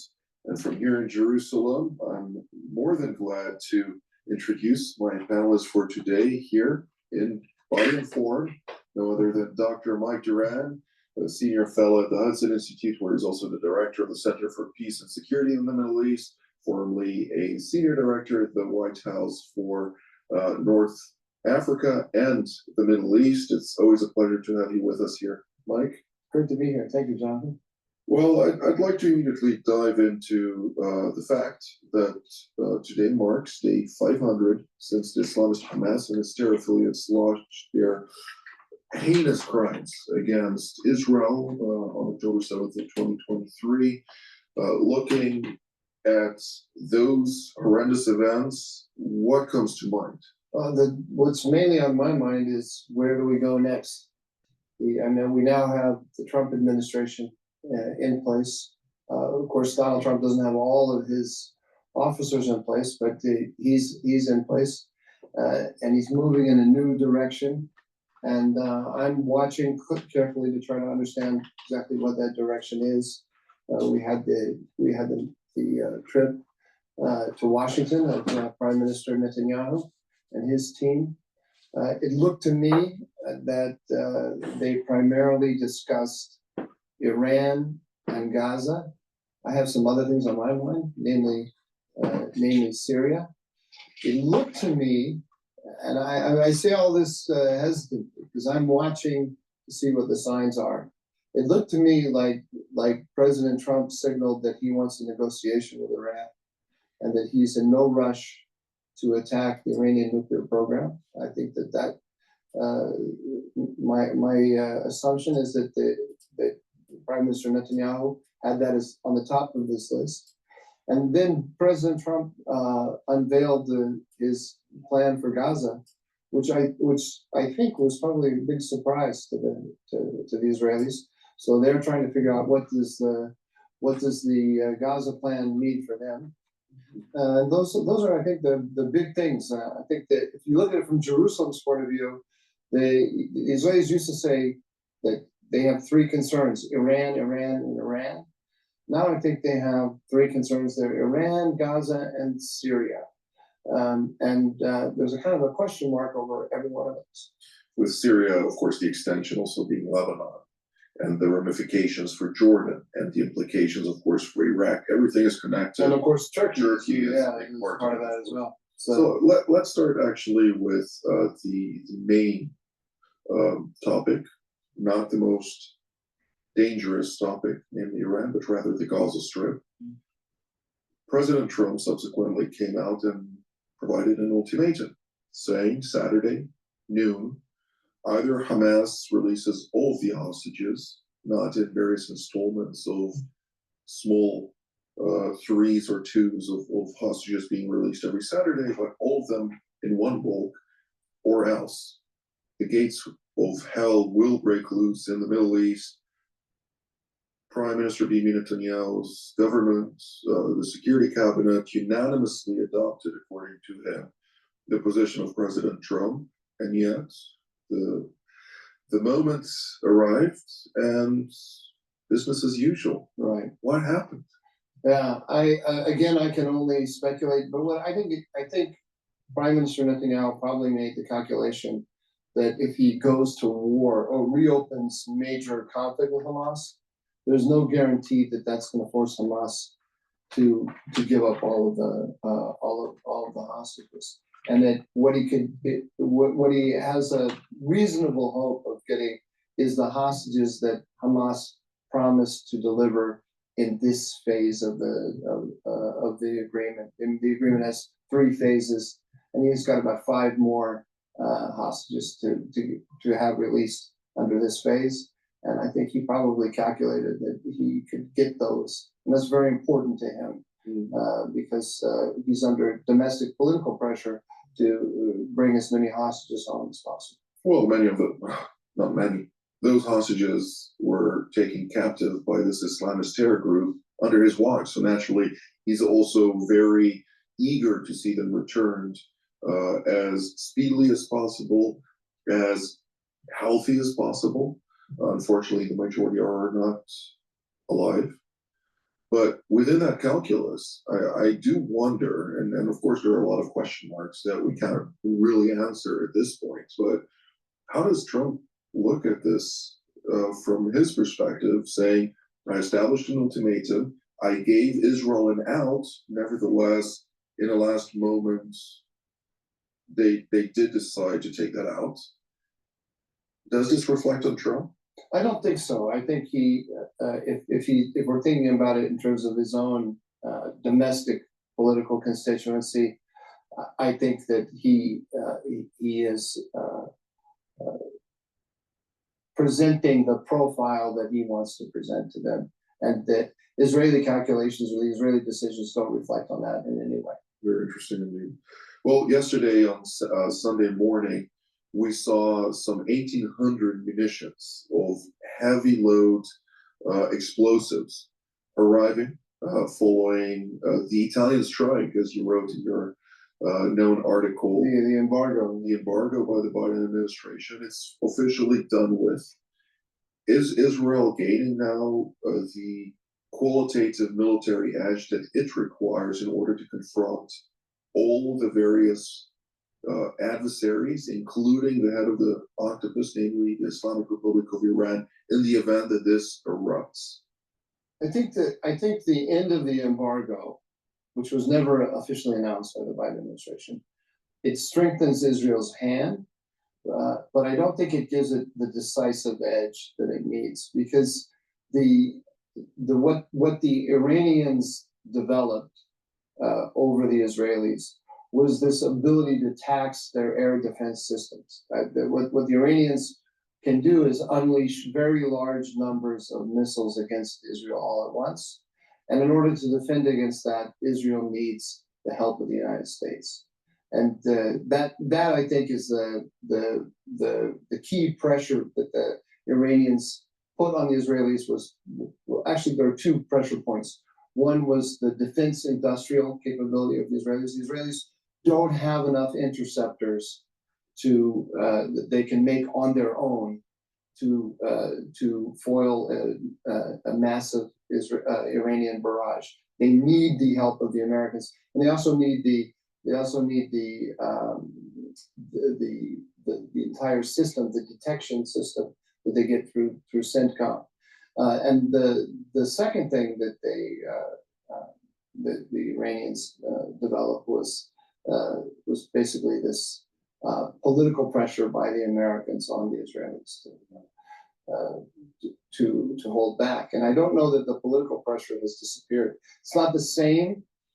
It's not the same at all as it was under Biden. Well, the Iranians have less sway on the Republicans than they do on the Democrats. Except the Iranians are launching a charm offensive right now, and they're telling Donald Trump that he can solve they're signaling that there's a possibility of solving the nuclear threat without another war. And so that creates political pressure on the Israelis to hold back for the moment. With the Iranians at their weakest point, since I remember at least, are they going to succumb to American demands under the current administration, or will it be yet another drag of the feet, so to speak, in a prolonged negotiated process that ultimately may result in an outcome that we don't necessarily want to see? So I assume that the Iranians will do what they have always done in the past with the United States, and that's negotiate in order to buy time, not in order to get to an agreement that will have a lasting understanding between Washington and Tehran. I don't think they believe in such a thing. They might come to some kind of agreement, like a JCPOA 2.0. It's possible to imagine that, but the goal from the Iranian point of view is to buy time in order to build up their defenses and to build up their stockpiles of ballistic missiles again. Indeed. Well, we did see a couple of shipments of necessary chemicals for the purpose of reinvigorating their ballistic missiles program coming into Iran to the Bandar Abbas port from China, which is indicative, of course, of their intentions. But beyond that, the Iranians are very active when we're talking about the various proxies under their sway in order to try and rehabilitate those who've been destroyed, going from the Islamist Hamas to the meetings that the RGC just held last week with the officers from the fallen Assad regime that withdrew into Iraq and of course, have united themselves with Hashd al-Shabi, or the Popular Mobilization Forces, that are very strong still in Iraq. But within all that, and this is quite apparent, they're not talking about Gaza other than their regular rhetoric. They are meeting with the leadership of Hamas, but they haven't really addressed President Trump's plan for the Gaza Strip. They're taking a backseat to the Arab world, looking at them actually doing their bidding when we're talking about the United States vis-a-vis Israel and the Gaza Strip. How do you see that? Yeah, there's definitely a major Israeli achievement since October 7th is the weakening of the Iranians. And they were leading after October 7th the global ceasefire movement, and they used all of their proxies in a coordinated military action against Israel, creating this ring of fire around Israel, saying that when there's a ceasefire in Gaza, one that will leave Hamas in place, then Israel will no longer be attacked by Hezbollah from Lebanon. International shipping won't be attacked by the Houthis, and so on. And they were, of course, supported by the rest of the global ceasefire movement, including some Europeans, even people on American universities, and so on. And they said there's no way they will ever stop attacking Israel until there is what they want in Gaza. Now they are pulling back, as you say, taking a backseat, because their number one concern is that they are naked before an Israeli attack. They don't have the air defenses to protect them. So yes, they are looking to build up their arsenal of ballistic missiles, but they can't get air defenses. There are only two powers who could possibly give them air defenses. One is Russia, which doesn't seem to be doing it because it's taxed in Ukraine, and Vladimir Putin sees Donald Trump moving toward him on Ukraine. I mean, in comparison to where Biden was, and Putin doesn't want to give Trump any reason not to put pressure on Zelensky. So he's not going to rush to rebuild the Iranian defenses. That's a great the point. Chinese are hesitant, I think, to get involved directly. That's a great point on the alignment of Russia with Iran. Now, from a metaphysical point of view, and I've mentioned this on other videos, the question is, who represents the new Rome? Now, in biblical texts, it's dealing with the color red. Now, some scholars are saying, well, the United States is the new Rome. And in many ways, we have Roman-esque tendencies, all right? But our flag is not predominantly red, all right? It's red, white, and blue, right? There's a lot of white and a lot of blue in it, right? So red is not the dominant color, but red is the dominant color for this whole Russia thing, right? Communism. Now, what is interesting, and Don said this on an X Space, what if it's not Russia but China? Now, in the biblical text, it talks about the north, that Rome is coming from the north, and it's red. All right, so the scholars are thinking it's Russia. The biblical scholars are thinking it's Russia. But what if there is polar shift, where the poles shift 90 degrees? Well, if the poles shift 90 degrees, then you may actually have China as the new Rome. Now, that doesn't go in line with biblical scholars' interpretation of the northern red Rome that aligns with Esau for Mog and my Mog, apocalyptic event, right? The big event before the Messianic age. So, who knows? I mean, I can see that there is a case to be made that perhaps the new Rome is China, but it seems more in line with something that would be a typically Western power. And the United States doesn't really fill the bill for that completely. It partially does. So we'll see what happens. We don't know for sure. But it's interesting that how he brings up how Russia has aligned themselves with Iran. Now, just looking at game theory here, independent of metaphysics, is pretty. Putin is going to align with Trump and not with Iran. So having a little bit more of an appeasement with the negotiations that are a little bit more biased to Putin may actually play well with the further escalation in the Middle East, where the United States, Israel, and other allied forces are going to attack Iran without Russia backing Iran. So this is actually a good negotiating strategy that Trump's doing, if that is what he's doing. So just keep that in mind. I mean, that relationship between Russia and Iran over decades doesn't seem to have sustained support during the Trump years. So before we continue with Deep Dive, and did you notice with Deep Dive that it's calm and it's not this like over the top rhetoric that's on many of the shows on Al Jazeera, not all the shows, but many of the shows on Al Jazeera. Please go to my store, the-studio-reykjavik.com. Get the structural nanosilver gel. You can get it in the tube form or in the quick dispenser.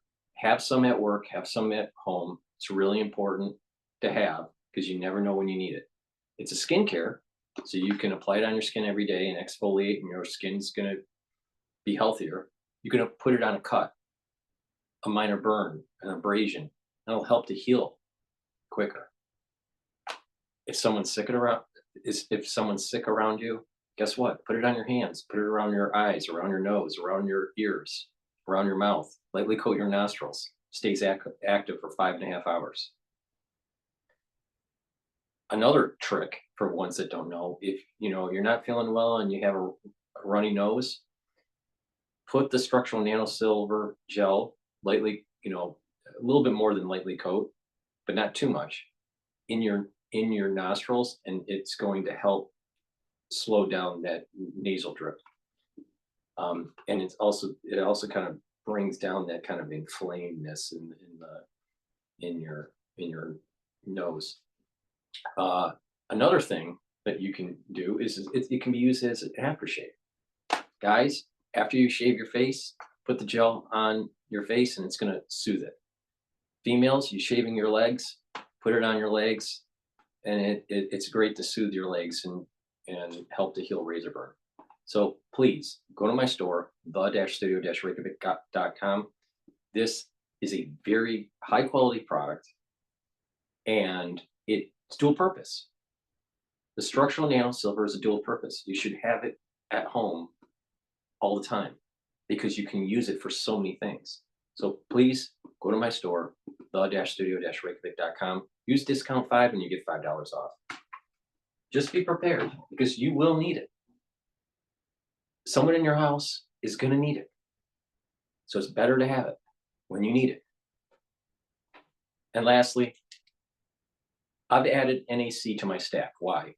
Many of these anti-aging gurus and ones that have modified their stacks and experimented with their stacks for their health protocol have had good results with NAC. So I've added it to my stack and I'm seeing the same results. And what it does is it boosts up glutathione levels, it soaks up free radicals. It also helps to detoxify your liver and your kidney, especially if you take acetaminophen. And it helps to calm down your nervous system. It reduces anxiety. That's really important because if you have high anxiety or chronic anxiety, that's not good for you. But your cortisol levels are higher, and that's immunosuppressive. So if you want to improve your immune system, you need to calm down your body, get out of sympathetic and go into parasympathetic mode and calm your body. So take NAC, calm your body, reduce anxiety. NAC also helps to detoxify your liver and your kidney, really important. And it boosts up your glutathione levels so you can soak up free radicals. Please go to my store, the-studio-reykjavik.com, and get the NAC.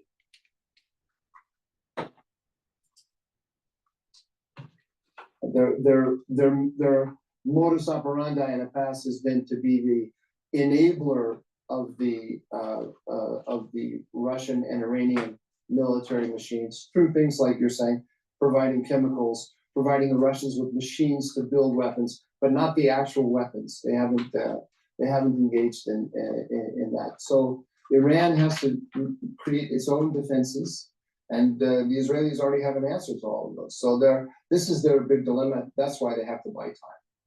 Interesting.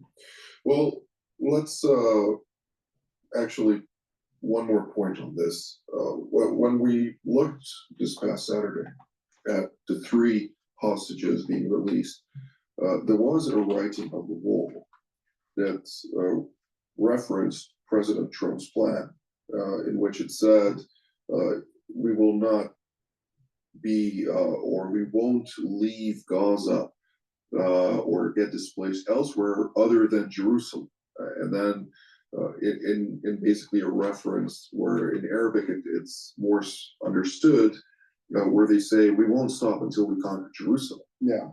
Yeah. Is that something that is taken seriously by the United States, by European actors for that matter, and by Israel, considering the fact that the only ones who understand the necessity to eradicate Hamas, which is not an easy task to do since it is a social movement, requires a more vigorous response than what we've seen today.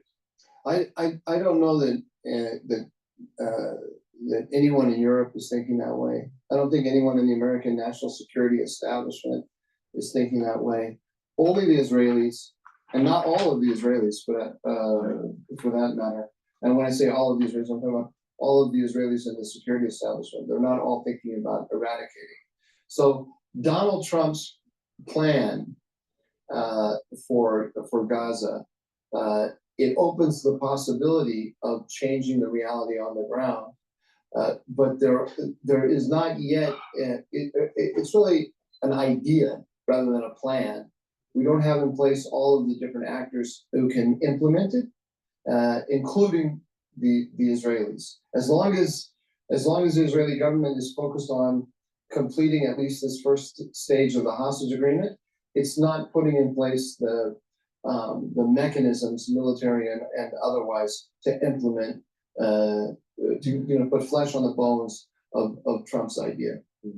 Very interesting indeed. Well, let's keep it on Iran, but nonetheless with focus on the prospects of an Israeli strike, or potentially even an American-Israeli strike. You said you're not seeing that necessarily. There's a diplomatic process that Trump really aspires to. Nevertheless, if they're going to drag their feet long enough, this calculus may change. If the Iranians drag their feet long enough, then the American calculus may change. Absolutely. And Trump said that an Iranian nuclear weapon is unacceptable. So the United States will not allow Iran to develop a nuclear weapon. He is, however, clearly willing to negotiate with the Iranians about ending their program. Exactly what he's going to define as proof that they've ended their program, and whether they're going to sit down with him on terms that are acceptable to him. We don't know answers to any of that yet. We have to wait and see what happens. But clearly, he has prioritized. I think clearly, I have to be careful with my language. I think it's pretty clear that he has prioritized negotiations ahead of the use of any military force. So, from an Israeli point of view, this is leaving money on the table because there's an opportunity right now to destroy Iran's nuclear program with very low risk.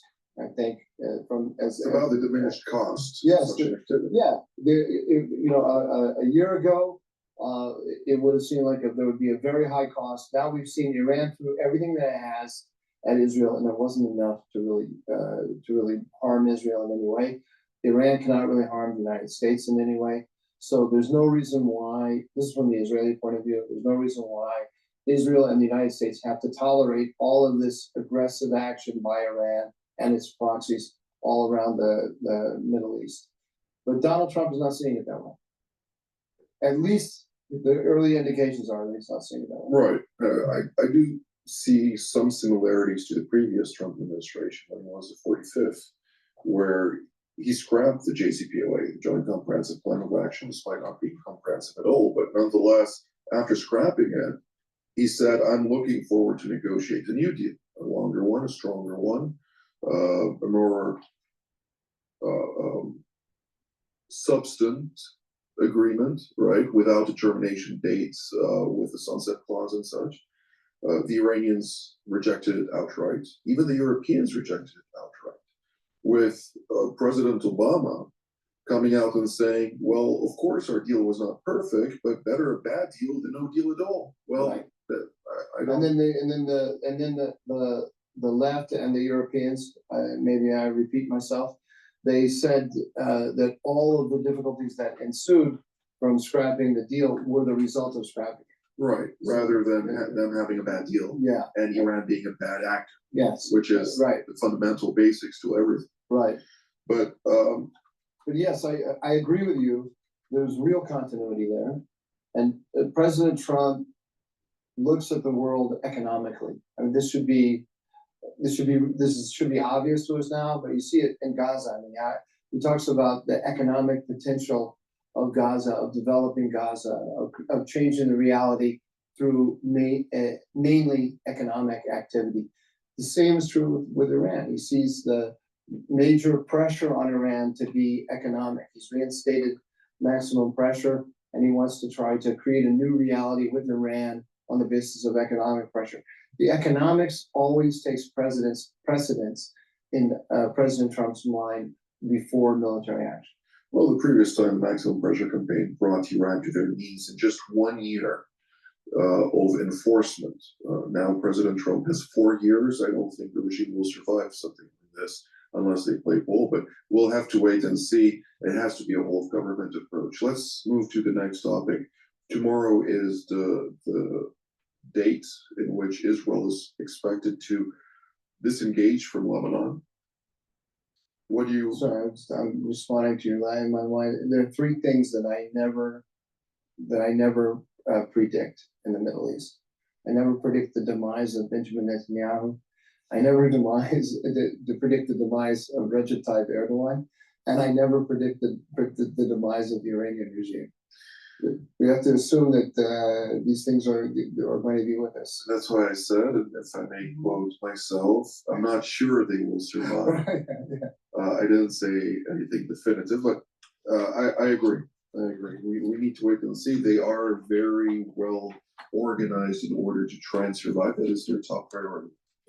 Going back to Lebanon, tomorrow is the date of the disengagement of IDF forces based on the extension of the agreement that was arranged by the United States, of course, with Israel, with the state of Lebanon, and with the French. Hezbollah is seemingly and clearly not the same power it used to be prior to the April, the campaign of the beeper attacks and the walkie-talkie attacks, and then the robust strikes that the IDF has conducted on all of its facilities pretty much within a time span of 1 week to 2 weeks, not more than that. But what can you identify as being the most crucial point to focus on within this conflict? The crucial point to focus on is that the Lebanese armed forces are not going to secure the south. They're simply not going to do it, right, which is what the agreement calls for.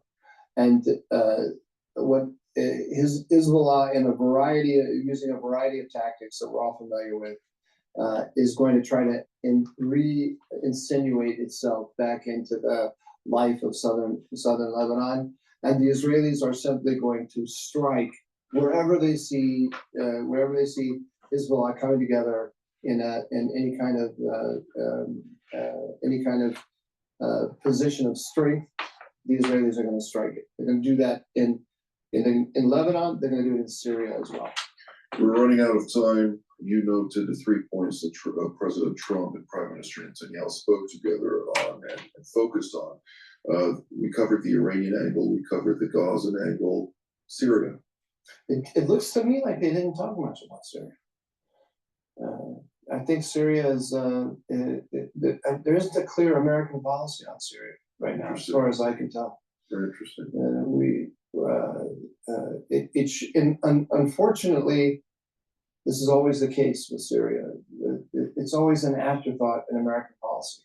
So it has nothing to do with the Trump administration. This is when I was in the White House, 2005 to 7. We never had a Syria policy. We had a Syria director, the officer in the White House responsible for Syria, under me. And when he left, in the White House, you borrow people from the other agencies, and he had to go back to his home agency. And we talked about who should replace him, and we said, "How about the photocopying machine?" Because we continued to send the same memo up to the president for a decision. Never got an answer. Amazing.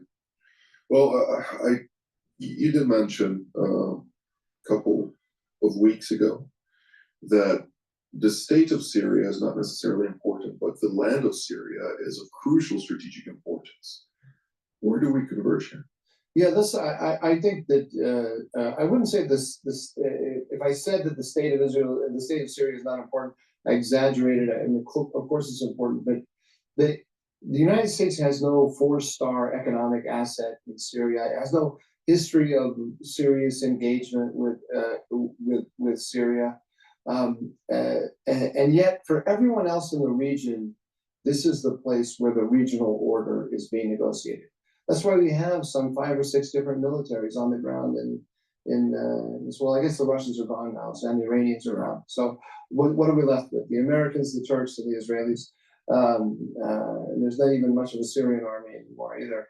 But we had all those militaries there because this is where the regional order is being negotiated.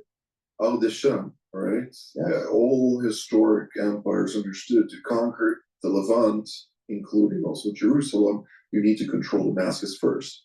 But we have a couple seconds left and not enough time to dive deeper into the various intricacies of the Syrian file. Nonetheless, in 2 words, the situation is not fluid, and it seems like there are increasing tensions within Syria, not necessarily from the international community towards Syria.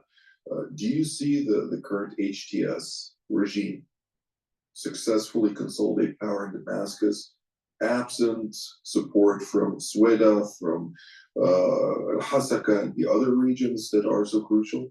I think it depends on the negotiations that go on between the United States and the Turks.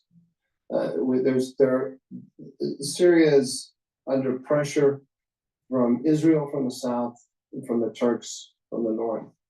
And if the United States steps in and can create a balance between Israel and Turkey, and can assure the Turks that their interests will be their vital interests will be respected in Syria, and it can assure the Israelis of that as well, then a space will be created for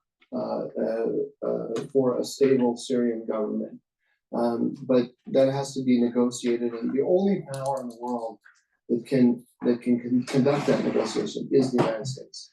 And that we agree upon, absolutely. Well, this is all the time that we have for today. Dr. Mike Duran, it's always a pleasure. Thank you. I'd like to thank all of you at home as well. Until our next edition of Deep Dive featuring Hudson Institute from here in Jerusalem, wishing you a good day.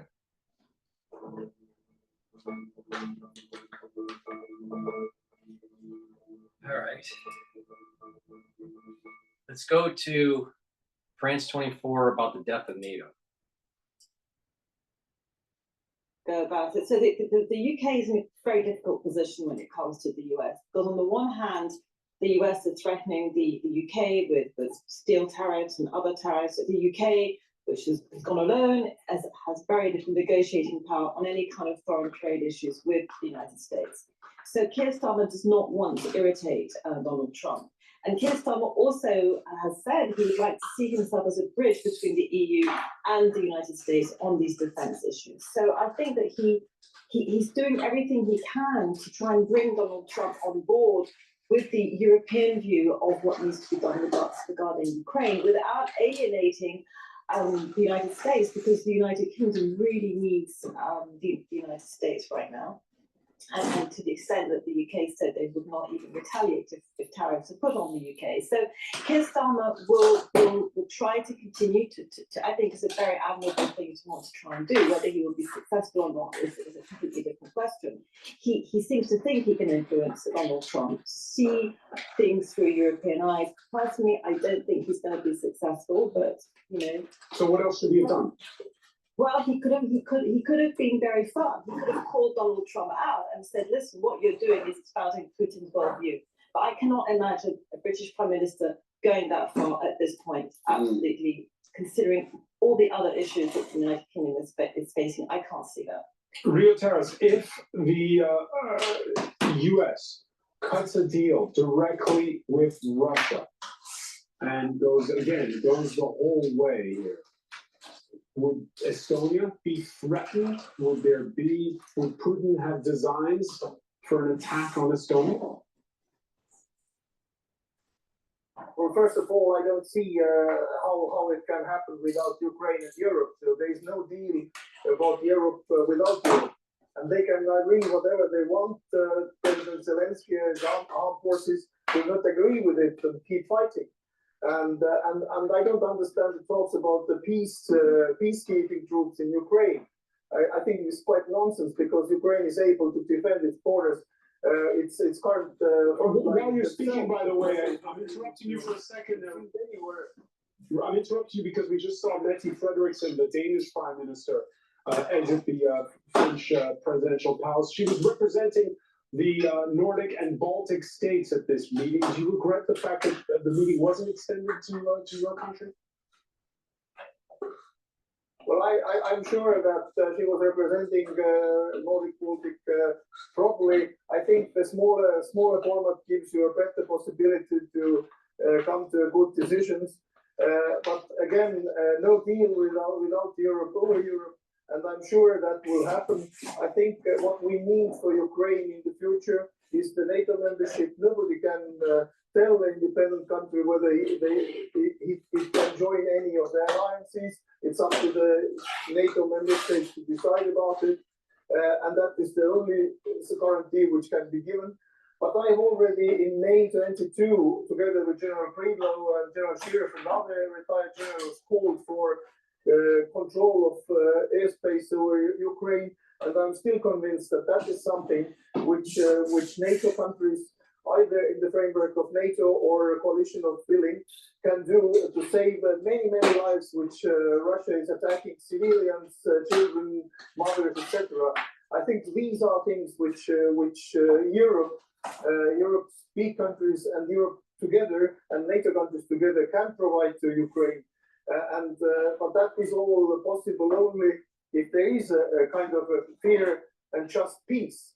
And agreements like Minsk show that this is something just to postpone the next conflict or next war, next attack from Russia, giving Russia time to regroup, and that we should not do.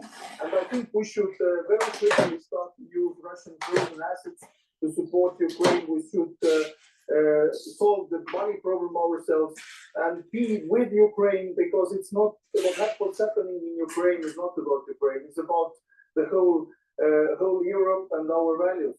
And Estonia, if you ask whether we are afraid, no, we are not afraid. We are prepared.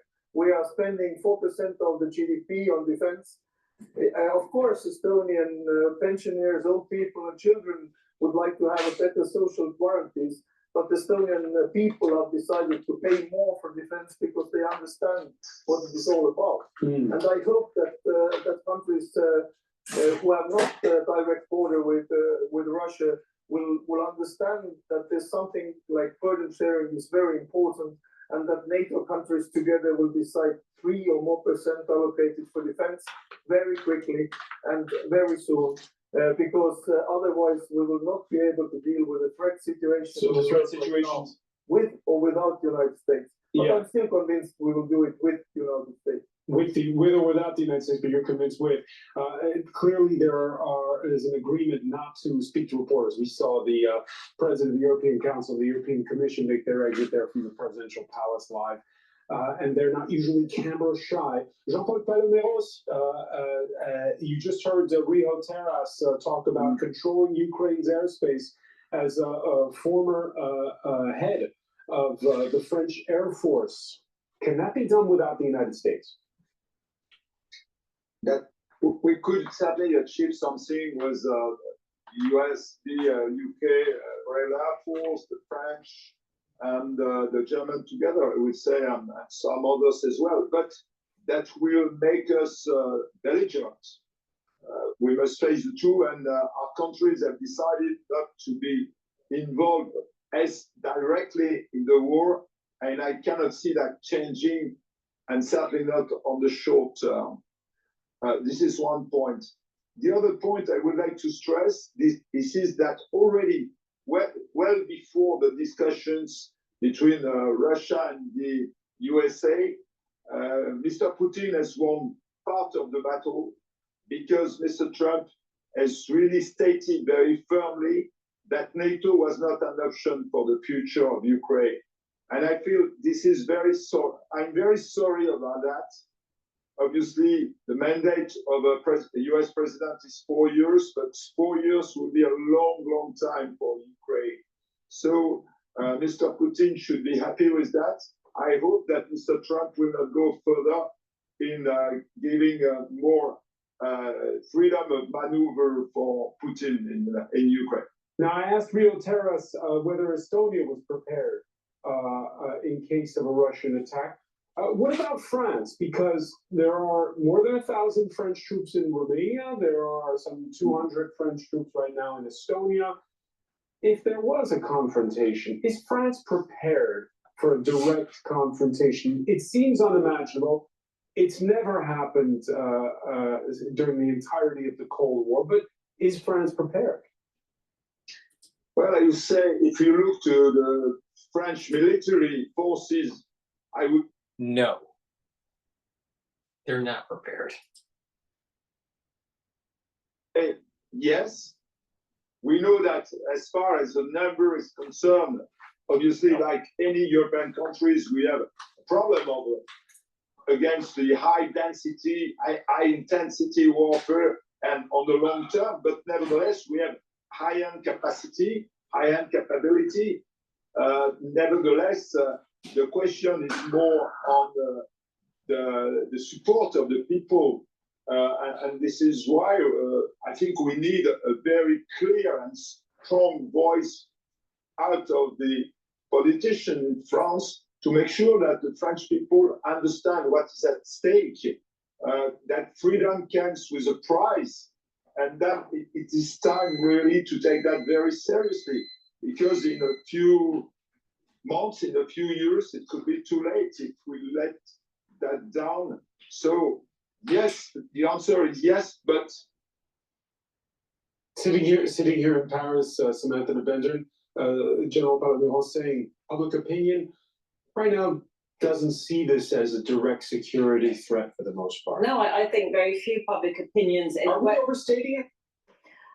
Are we understating the threat, or? Yeah, here I am asking about whether or not Estonia and France are ready in case of a direct conflict. Well, let's put it this way. That's a far-fetched question. I don't think it's a far-fetched question at all. I think that the threat is real, and I'm basing that thought on the fact that a lot of the European intelligence agencies think that that threat is real.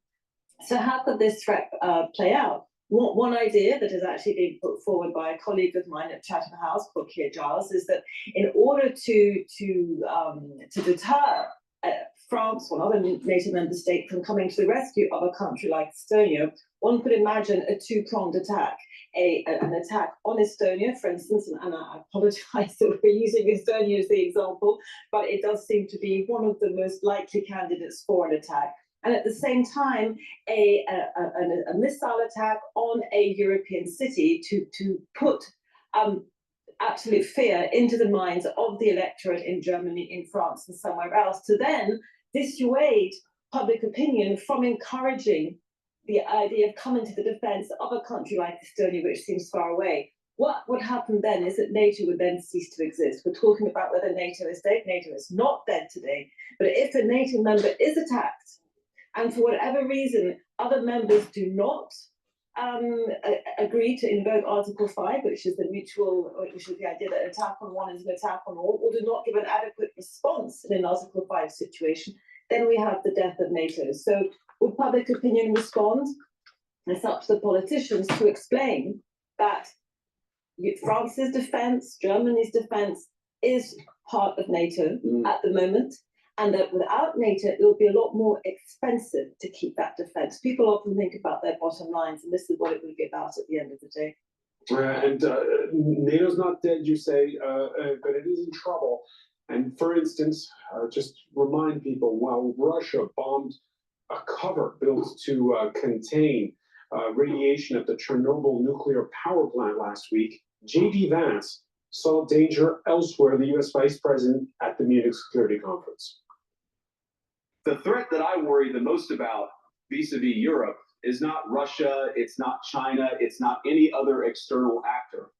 And what I worry about is the threat from within, the retreat of Europe from some of its most fundamental values, values shared with the United States of America. Nick Holdsworth, J.D. Vance in that speech then goes on to chastise his hosts for refusing to invite the far-right AfD to the conference, the far-right AfD, which is pro-Putin views often, and which is polling second in next Sunday's general election. It is indeed. It slightly has upped its poll numbers from about 20.3% to about 21%. If it does get those number of votes, it's going to double its seats in the Reichstag, in the Bundestag, the German parliament, and it's going to have an influence, even though the remaining parties say that they will maintain the firewall, the so-called reaction were you wanting to J.D. Vance on stage, basically endorsing electoral alliances with the far right? People are horrified. I mean, there were 200,000 people out on the streets of Berlin just yesterday protesting against the AfD. It's horrified the Chancellor, Olaf Scholz. He sharply rebuked Vance for interfering in domestic German politics. It's delighted the Russians. The Russian Speaker of the Russian Duma, the Parliament, Vyacheslav Volodin, said that J.D. Vance had called out Europe correctly and had identified failures in European democracy, as if Volodin is in a position to lecture Europe on democracy. The Russians are delighted. A Russian TV commentator said that Vance had given the Europeans a good caning. Good caning as we're watching images of Giorgia Meloni exiting the Élysée Palace with Emmanuel Macron, the Italy's leader, who stood by her president, Nick Holdsworth, in a row over President Mattarella calling what's going on in Moscow Nazism at this time. And right now, where you are standing, they're talking about this on the campaign trail. I know there's a second night of lead candidates debate later. That's why Olaf Scholz left the meeting early here in Paris. One of those issues is and this is what Rio Terrace has been telling us about in this discussion, spending more and carving out an exception for defense. How popular, though, is that in Germany? It's not very popular at all. The Germans have suffered a couple of years of recession. Most Germans are concerned about the bottom line, the cost of a basket of shopping in the local supermarket, whether pensions are going to increase in line with inflation, that sort of thing. But we do have the front runner in the elections for the next Chancellor, Friedrich Merz of the CDU, saying that he will spend more on defence. Scholz saying, yes, we'll spend more on defence, but not quite as assertive as Friedrich Merz. Although we should remember that Friedrich Merz was the politician who accepted the support of the AfD in an anti-immigration vote in Parliament just a couple of weeks ago. Yeah, you were mentioning it earlier, says Samantha de Bender, the fact that for the time being, Europeans are saying this won't happen without us, but could it? Yep. I think, we've entered a world where anything is possible. I mean, we've been, the idea 3 years ago, and we're approaching 3 years of the beginning of the war, beginning of the second phase of the war in Ukraine, that there were debates, whether we would send, more anti-tank missile launchers. Now we're actually talking about putting boots on the ground. I think that we have come to a stage where anything is possible. Who would have imagined, even a year ago, in spite of the warnings the United States were giving us about disengagement from Europe, such hostile rhetoric coming from both J.D. Vance and Pete Hegseth. So I think we have come into a world where anything's possible. What else is Europe going to do? Is Europe going to abandon Ukraine? I honestly don't see that happening yet. And if it does, it will make the world a lot more dangerous for all of us in Paris, in London, in Berlin, and potentially even in Washington. Ukraine's president in the United Arab Emirates this Monday before Turkey, and he'll be in Saudi Arabia Wednesday. That's after U.S. Secretary of State Marco Rubio speaks with his Russian counterparts. Here was Zelensky speaking by video link to journalists back home earlier. Ukraine is not participating in the upcoming negotiations. Ukraine knew nothing about it. Ukraine regards any negotiations on Ukraine without Ukraine as negotiations with no result, and we cannot acknowledge any arrangements about us that were made without us. Rio Terrace, what do you do now in this case? What do European leaders do? There you have Volodymyr Zelensky saying he's clearly been broadsided by the Trump administration. Well, what we should do, we should stay with Ukraine and help Ukraine. We should remember that US has 350 million citizens, Russia 140, and Europe is 450 European Union plus the others. So we are second or third biggest economical power, and we're talking about we are not able to support. Of course we are. Today the support to Ukraine costs every European Union citizens 1.2 cups of coffee a month. So that means that we are able, if we would like to, we want to support Ukraine, The other thing which I would like to say is, I don't understand the negative thinking on Estonia is the most possible place where NATO is attacked. I don't see Russia able to attack NATO today whatsoever. It will be end of Putin and end of Russia if there will be any attempts. And believe me or not, but Estonians will fight as long as it is needed. We have 1939, 1940, we did not do it, and we lost 10% of the population. And Russia killed and harassed us 50 years. So we will fight, and I'm sure our allies will fight with us. The British and French soldiers and American soldiers in Estonian soil today, they will fight, and NATO will function. So I have no doubt about that.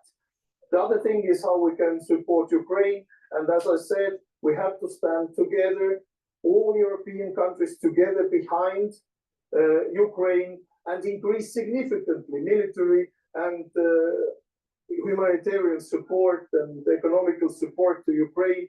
And most importantly, we should have a plan what we do after. It's not about how we end the war, it's about what happens after the war is ended. And there, the reconstruction of Ukraine is a very important thing. And we should always think about what happens if Russia conquers, takes over Ukraine. Then we have 40 million very angry Ukrainians against us, with all the Ukrainian resources, huge resources, which Ukraine has, and flows of refugees, which are not comparable to those which we have today. So very easy for me to understand. We need to do more. We need to pay more. All citizens of Europe should pay more. We're running short on time. I'll read what the Prime Minister of Poland has just said. We realize that transatlantic relations are in a new stage. We'll leave it there for now. Thank you, Samantha. The vendor, and I want to thank Rio Terras. I want to thank as well. I think that was a good. I think that was a good analysis on the current state of NATO, and they're just going to continue thinking that they're going to be able to continue the war effort by supporting Ukraine and trying to nullify what Trump is trying to do to de-escalate the issue. Please go to my store, the-studio-reykjavik.com, and get the multivitamin that I have. This is an easy to digest multivitamin that I have in stock right now. You should be taking a multivitamin every day. Go to my store and take a look at the actual profile of this multivitamin. But it's an easy to digest multivitamin. And the key for multivitamins is just that they are cofactors for enzymatic activity. So vitamins and minerals, they will attach to certain areas of enzymes and change the conformation of the enzyme and have them perform better. So if you're not getting every day the vitamins and minerals that you need, then you're going to have subpar enzymatic activity in your cells. So your cells aren't going to perform as well. So it's really important to take this multivitamin. It's easy to digest.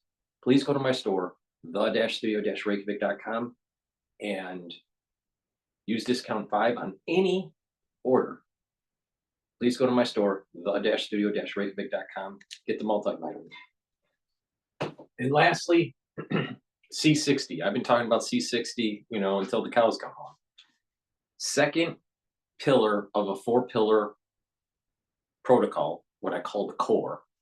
All right. The first pillar is max 35, max 14, boost up your immune system. The second pillar, C60, soak up free radicals. Third pillar, bring down inflammation by taking turmeric, ashwagandha, and lignans.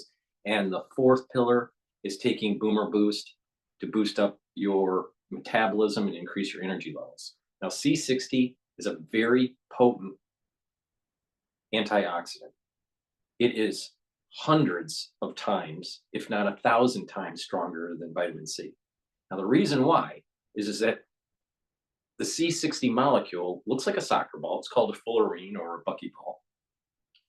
And the electrons move around with this structure. So it can recharge as it's neutralizing the free radicals and bring down the free radical load in your cell radically. Vitamin C is one molecule, and once it absorbs one free radical, it's done.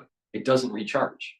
So you can, with one molecule of vitamin C, it only neutralizes one free radical.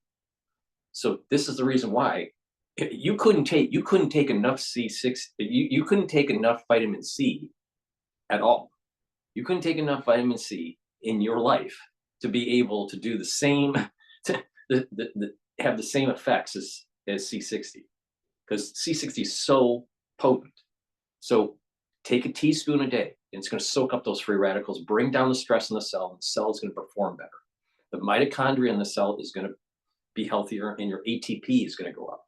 When you have more energy for the cell, cellular energy called ATP, then that means your cells are going to perform better, and then your tissues are going to perform better. And if your tissues are performing better, then your organ systems are going to perform better. That means your glands are going to perform better. That means your endocrine system is going to be better. That means your neurological function is going to be better. That means that your organ organ systems will perform better based on whatever they're focused on. Your liver will perform better, so it'll detoxify better. Your immune system will be better.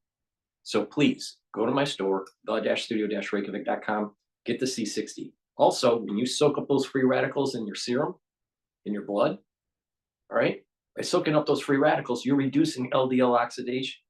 That means you're reducing plaque buildup. So C60 helps with cardiovascular disease.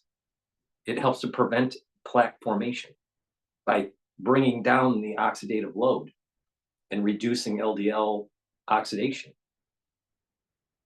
Please go to my store, the-studio-reykjavik.com. Take a teaspoon a day. You can get it in MCT coconut oil. You can get it in avocado oil and also extra virgin olive oil. You can get it in a 2 ounce, a 4 ounce, or an 8 ounce configuration. In addition, when you stack this with other things like the core that I just talked about, you're going to really supercharge your health. Now, it's in a lipid, it's in an oil because C60, for the absorption that you need to absorb it with an oil because it's oil soluble, all right, lipid soluble. Now, it's better to take it on an empty stomach for best absorption. And if you work out, take it before your workout. So it's going to soak up the free radicals during your workout, and you're going to recover quicker because you're going to be soaking up those free radicals through the workout, and you're boosting up your ATP levels. So your recovery time on your workout is going to be improved. This stuff is really good. You're going to see lots of benefits over time. Do an experiment for yourself if you haven't used C60. Try it for 1 year and watch on how you're not aging as fast and how your systems are performing better, how your immune system is getting better. And many people have reported that they have better eyesight. I used to wear glasses, all right, for a long time. And guess what? When I started taking C60, within 3 months, I didn't have to use my glasses. Now I'm farsighted and with a slight stigmatism. But I don't have to wear glasses anymore. And that was after 3 months of taking C60. So please go to my store, the-studio-reykjavik.com. and get the C60. Oh, by the way, I had to wear glasses once I turned about 19, 20 years old. So, also people have reported improvements with macular degeneration. So it's really important to focus on what I'm saying and stack the supplements the way I tell you, and you're going to get serious benefits for your health. But it's a holistic approach. It's proper supplementation, proper diet, proper exercise, proper sleep. You got to do resistance training. You got to do cardiovascular. You got to do stretching. You have to do balancing. You got to activate that cerebellum. You got to have some mindfulness or spirituality. You got to learn new things. Get that neuroplasticity going. And guess what? You're slowing down the aging process. Please go to my store, the-studio-reykjavik.com. Get the C60, use discount 5 on any order, and you get $5 off. Take a teaspoon a day, every day. Thank you for listening. That's the end of the transmission. We went over a lot. This has been over a 3-hour transmission today. Again, go to my store, the-studio-reykjavik.com. Take a look at the supplements, help support my work, and please get the supplements, stack it the way I told you to improve your health. It's a win-win situation. You're helping my work so I can reach more people to help with their health and wellness, and you're helping yourself by improving your health and wellness. So it's a win-win situation. Thank you for listening, and have a nice day.